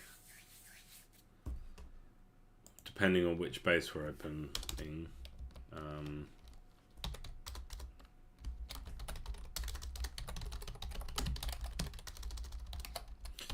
and this might work for Ironworld as well, but we say, so stuff generate objects. And we have our cloud prefabs.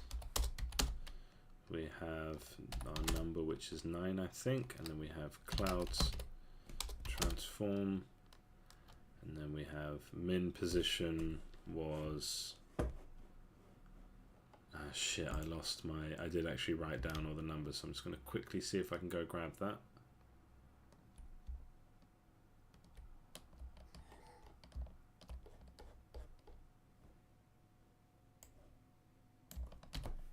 Ah! No! Damn it. Damn it. Okay, never mind.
No, so we go new vector 3 minus 100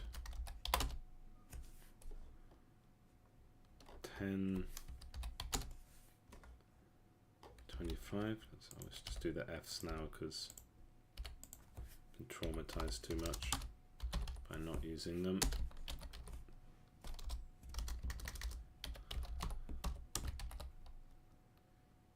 And then it's 100, 20, and 80.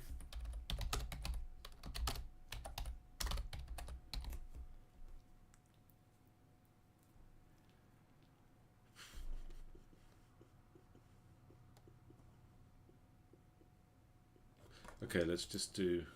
I don't know how to use this. Like I'm sure it might be easier for some. Oh, for God's sake, array list, go away. Using system.collections.generic. Look, list game object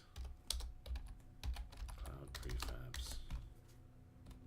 equals list game object.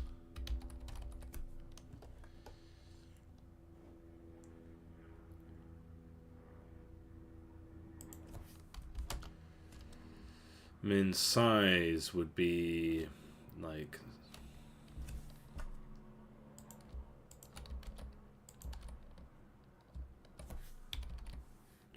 min size would be like 0.8f 0.f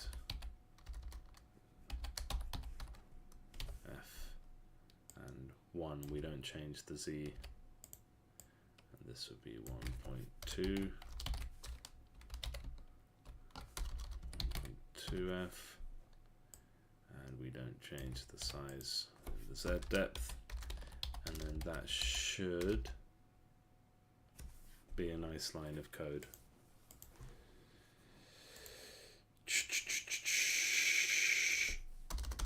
And that should have been what we used throughout the project to any time we wanted to generate like scenery and stuff like that. Would have made life easier, but here we are doing it right at the end, right before it becomes irrelevant. But you know, that's how you learn, isn't it? Okay, so we generate the clouds. So these particular clouds would have to be a different prefab. Oh, good times we're having. Oh, we should have another one in here. So in stuff, we should have another one which is like flip.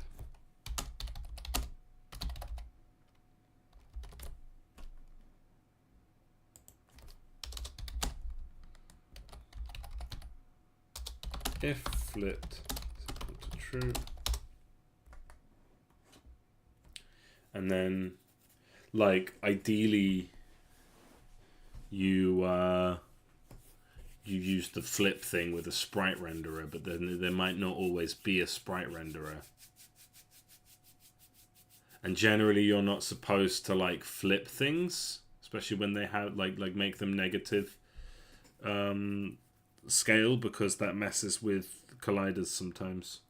But if we said flipped, if flipped is equal to true. No, I think that would go... That could be like a separate thing. Like if I have an object that wants to be flipped occasionally, I should just put that on the prefab and just make that a thing that goes like, oh, here's a sprite renderer, and I've just put a thing which is going to randomly flip it half the time. I don't think I need to include that in this. So learning more little like bits of script that I think will be useful throughout all of my projects.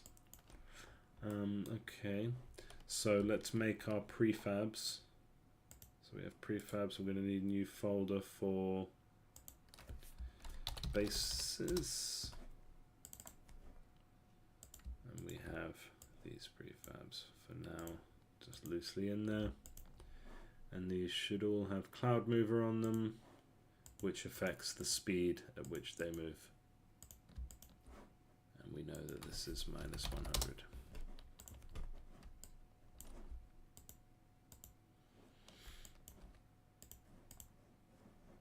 the scale, yeah, that's done. And yeah, like you could have things on sprite renderers like randomize like brightness or something, you know, which would just randomly put this down. Yeah, kind of coming to the latter part, like the final act of this project, realizing all the different ways I could have made my life easier, and looking forward to doing that for the next project. So that's fun. That's part of the game. It's part of the game of being a game dev. Okay.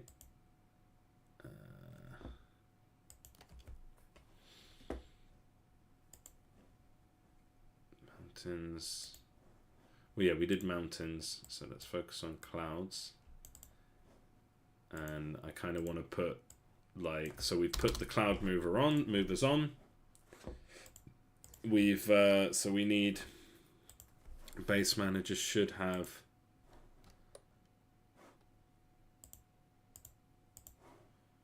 one, two, and three. But these clouds, they range between 15, so this would be not 1 point.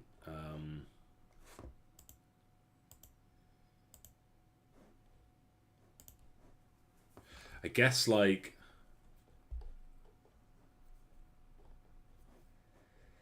yeah. So in this case, a base manager, when we call generate objects, we want to say min scale is actually like 10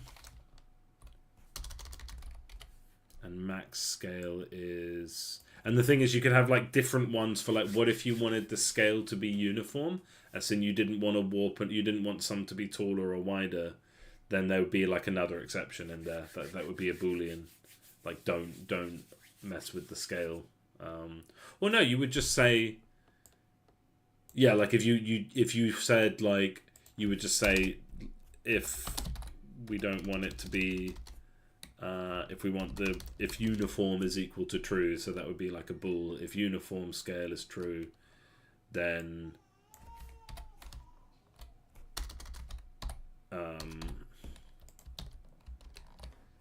always make sure that the Y scale is the same as the X scale, basically.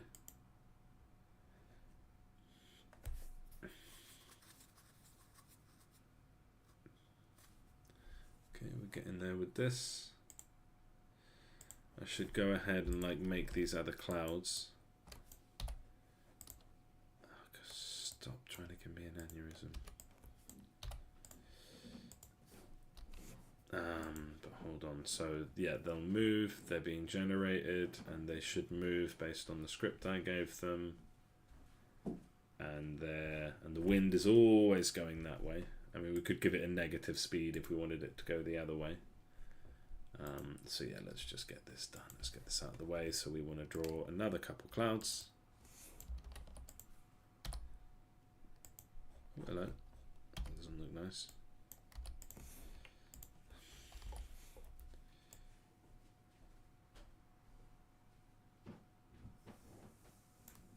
So we just continue.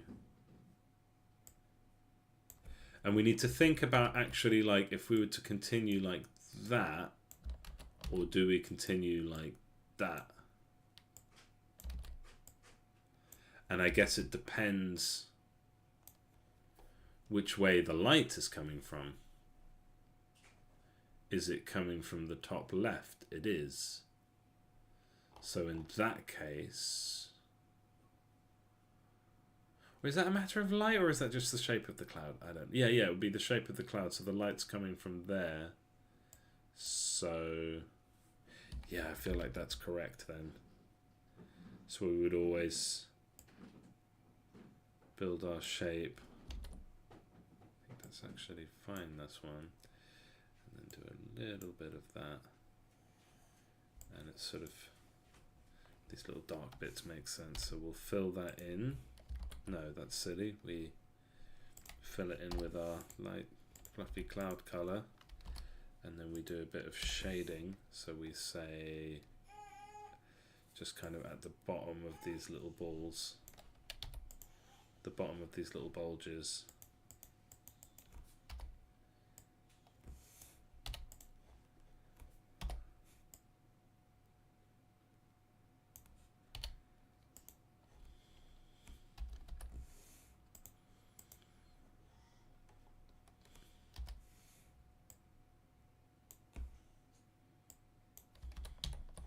I think that's just fine as it is it? Would this be thicker?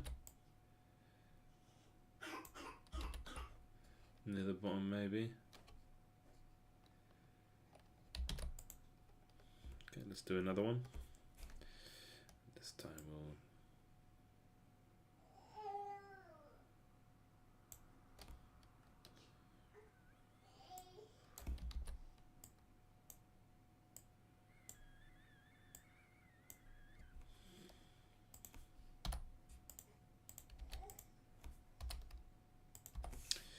Yeah, I definitely like lost a lot of my skill and my sort of ability to anticipate problems with my 2 years off of game development to go and be a professional game developer. By that I mean like not making any games. So if we export this now, should instantly change those other two clouds in the sky. Okay, so we will see if that's worked when we press play, but first let's put in the birds. So if we go to map prefabs and we find our birds, we've got bird and bird cluster. Do we not have birds? Yeah, map birds and bird cluster. Let's just call this birds.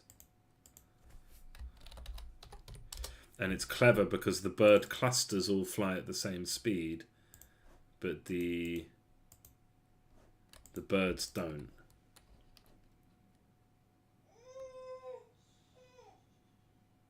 And again, if this was like, can we just go map.bird, because the thing is the map isn't in this scene, and it's actually kind of like a lucky thing that the birds work here. So we will just do the same thing, and we'll go whatever we found on bird here, and yeah, I think we are just putting them in the clouds transform, which is nice, makes things easier.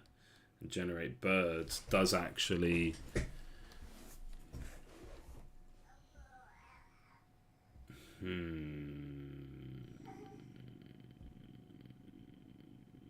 I might just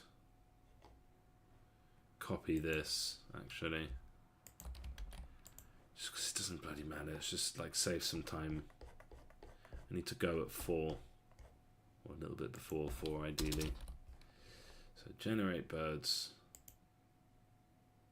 start coroutine, bird speed, where we make the birds and then set the speed of them, put them in the cloud mover, and we're just gonna ignore that shit we did. And yeah, we decided the cloud was like minus 100 from that position is there, and the cloud was 20 to 80, right?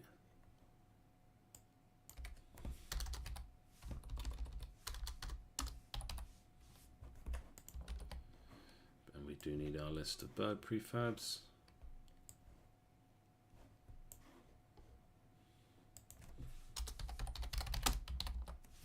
Let's take that from here.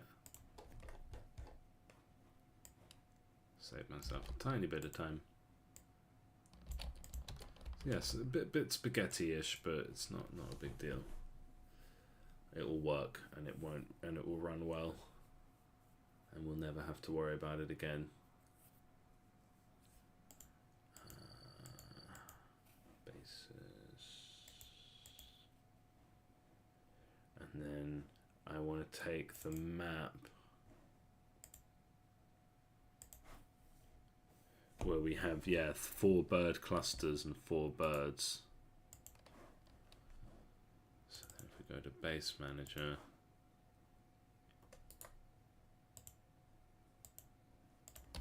For 3 bird clusters and 1 bird. I think I said that completely wrong a second ago. Never mind. Yeah.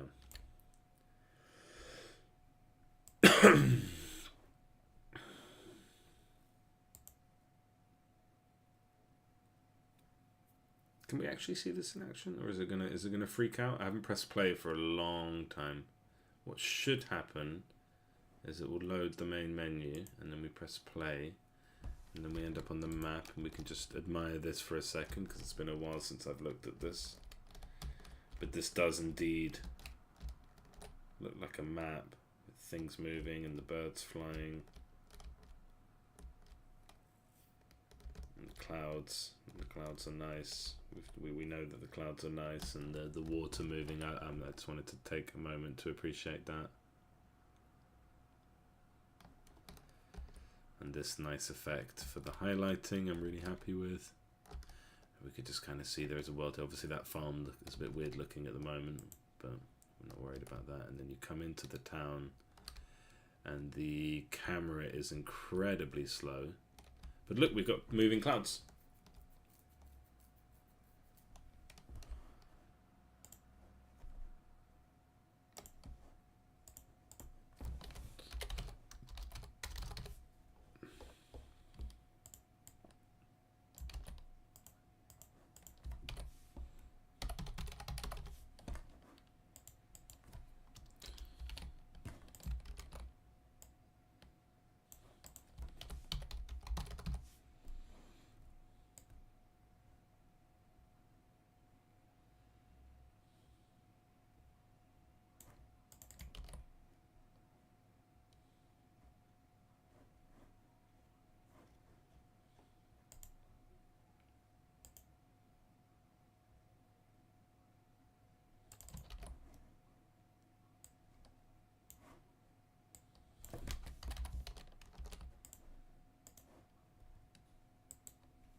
Camera's a bit slow.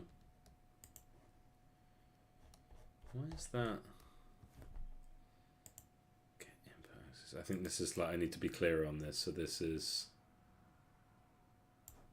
the click and drag works. Was it the click and drag only that times -2 FPS? That's weird. So move X input, get axis horizontal. So I think cam move speed was in a fine spot, but it was this bit where we wanted to say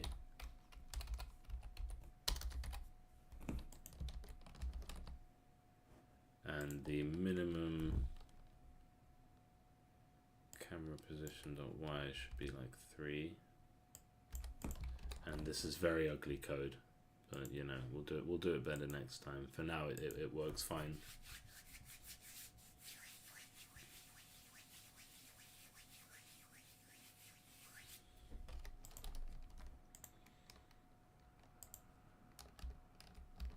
Much nicer, and the click and drag feels good too. We can go down a little bit, although we shouldn't be able to go that far down. And that cloud's like a splodgy one.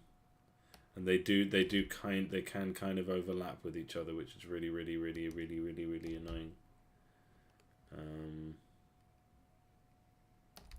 So I would want to put in something that says like, don't ever let them be too close to each other.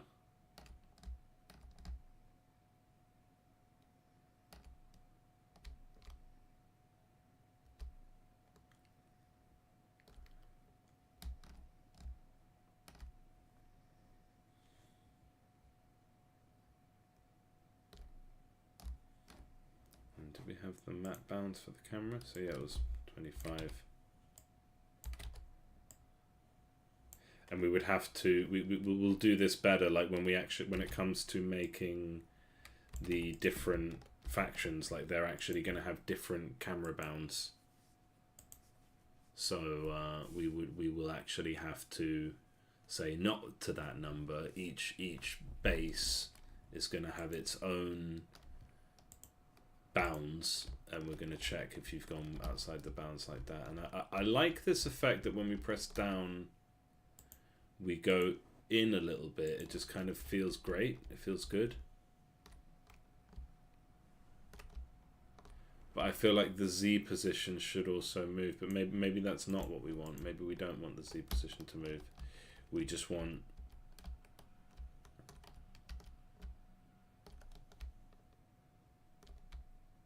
So if we're down here, we're really seeing things like that.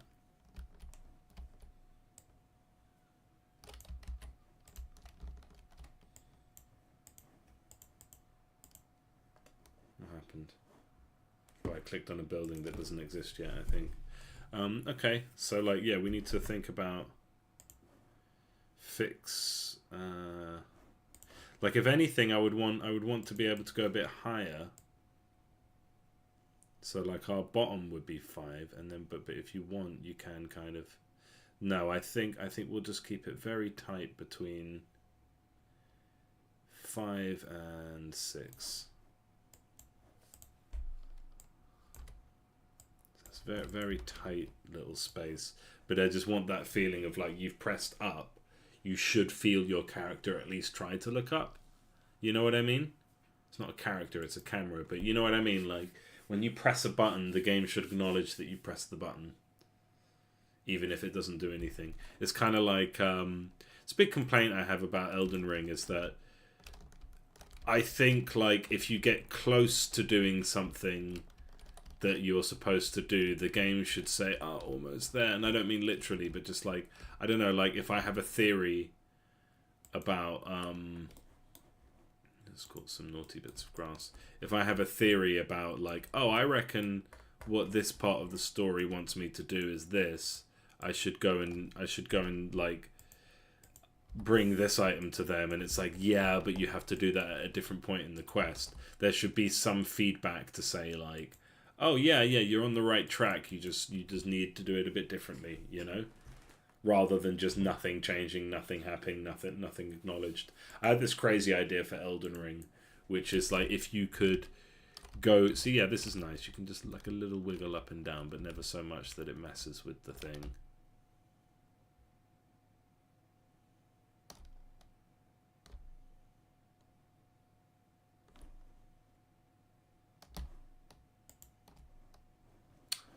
Can't click anywhere.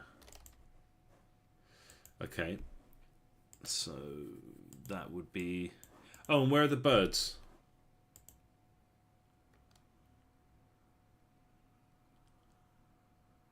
Oh, I think I know what's up with the birds. Birds are the wrong size. So the birds in, and I'm just gonna spaghetti this. Generate birds.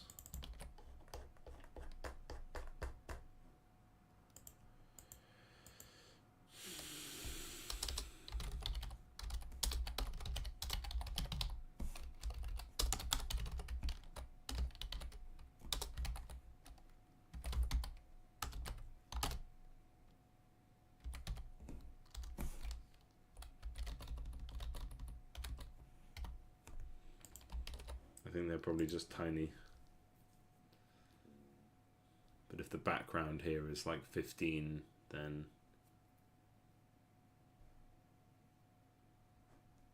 Which means the houses we could probably... Like, I know my wife wanted the houses to be bigger. I mean, don't wives always want houses to be bigger? But... I thought it used to be when I selected something, it would help me find it here. Like it would highlight the parent object. Is that not a thing anymore? Did that ever happen, or was that just my imagination? Is that a false memory? So yeah, if that's 3, then these can afford to be. Sorry, if the background is 15, these can afford to be 10. which just kind of, I think, is that a good call? Is that better? And we should be seeing chimney smoke as well, so I wasn't even paying attention to that last time. So where are our birds? Oh, there they are.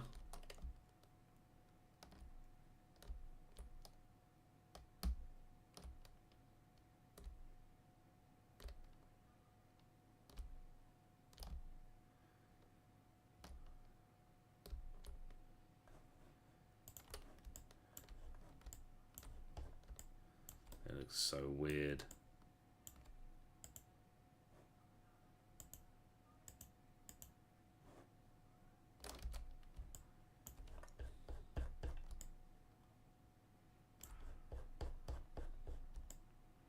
Why are they all on the floor?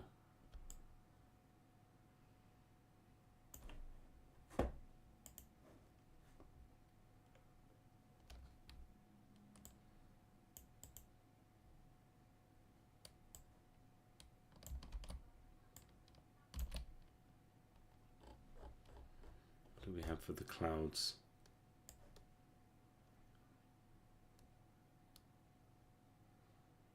$10 to $20.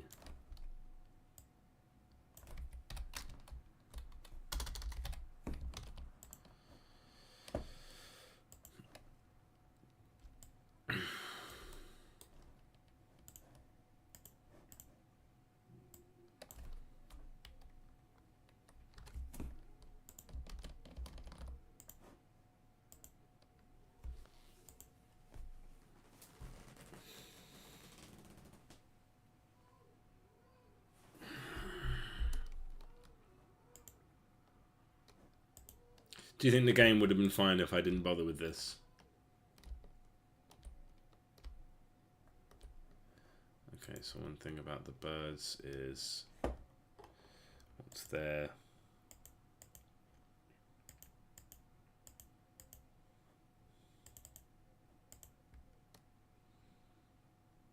Sorting order. So yeah, we just need to grab.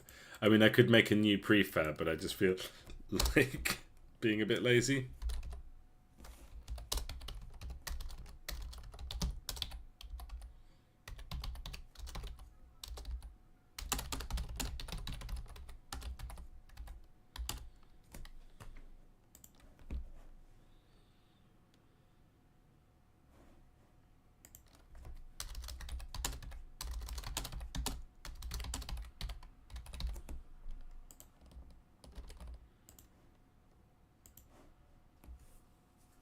All of that weirdness to get it so that the birds would, like a flock of birds, would fly at the same pace as each other.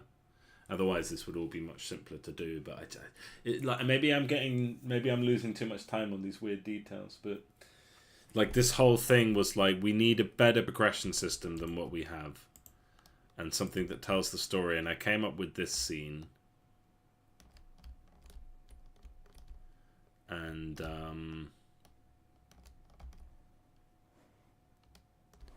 I was like, that's going to take a long time, but it's going to be worth it. Okay, so yeah, the chimney smoke is working, just as it did before. Might be a bit noisy, but it's okay. Flag looks nice. And we need to tell the birds.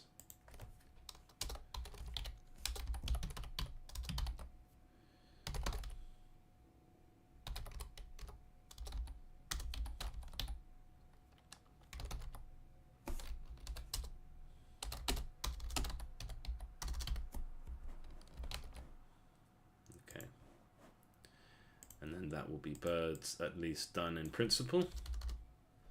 And then the roads to the buildings, I don't feel a strong lack of that, but I feel like that probably is going to be good if we could have little roads.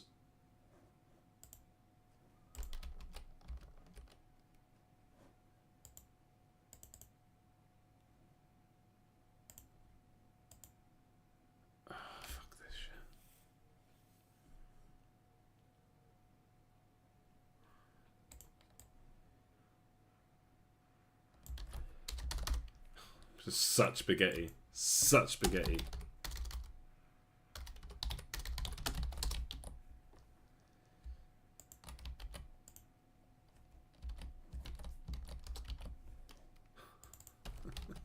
Mega spag. Just like I probably could have coded that much better. Like just this concept of like, really?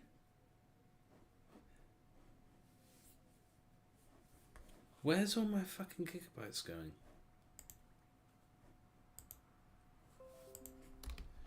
Yeah. Okay, we'll stop soon.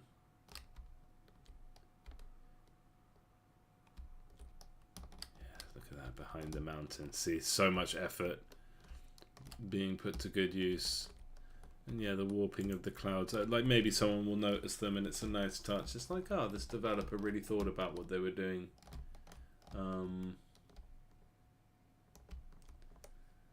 Like they wanted us to have more variety of clouds. And then yeah, just the flag on top of that. So so tomorrow then we will do. So we'll do roads to the buildings. Program highlighting and test and fix upgrading buildings. So like basically getting into the meat of programming this. Roads to the buildings. Highlighting and clicking on these buildings so that they actually work. And that should be like a good session actually, because then we have to build like at the script end, like what are the bases that we have, or like what are the buildings.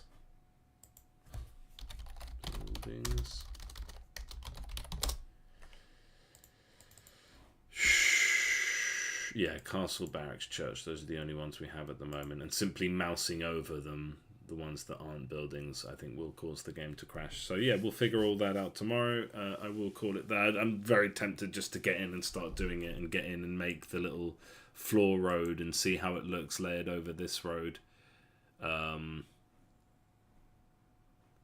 I think it's best to call it there for now. Alright, thanks very much anyone who joined today. Really appreciate it. I will be back tomorrow, either in the morning or the afternoon. So subscribe, stay tuned, get those notifications to see when I'm going to be on next. But generally I'm on every day. Alright, thanks. Have a good evening. Cheers. Bye.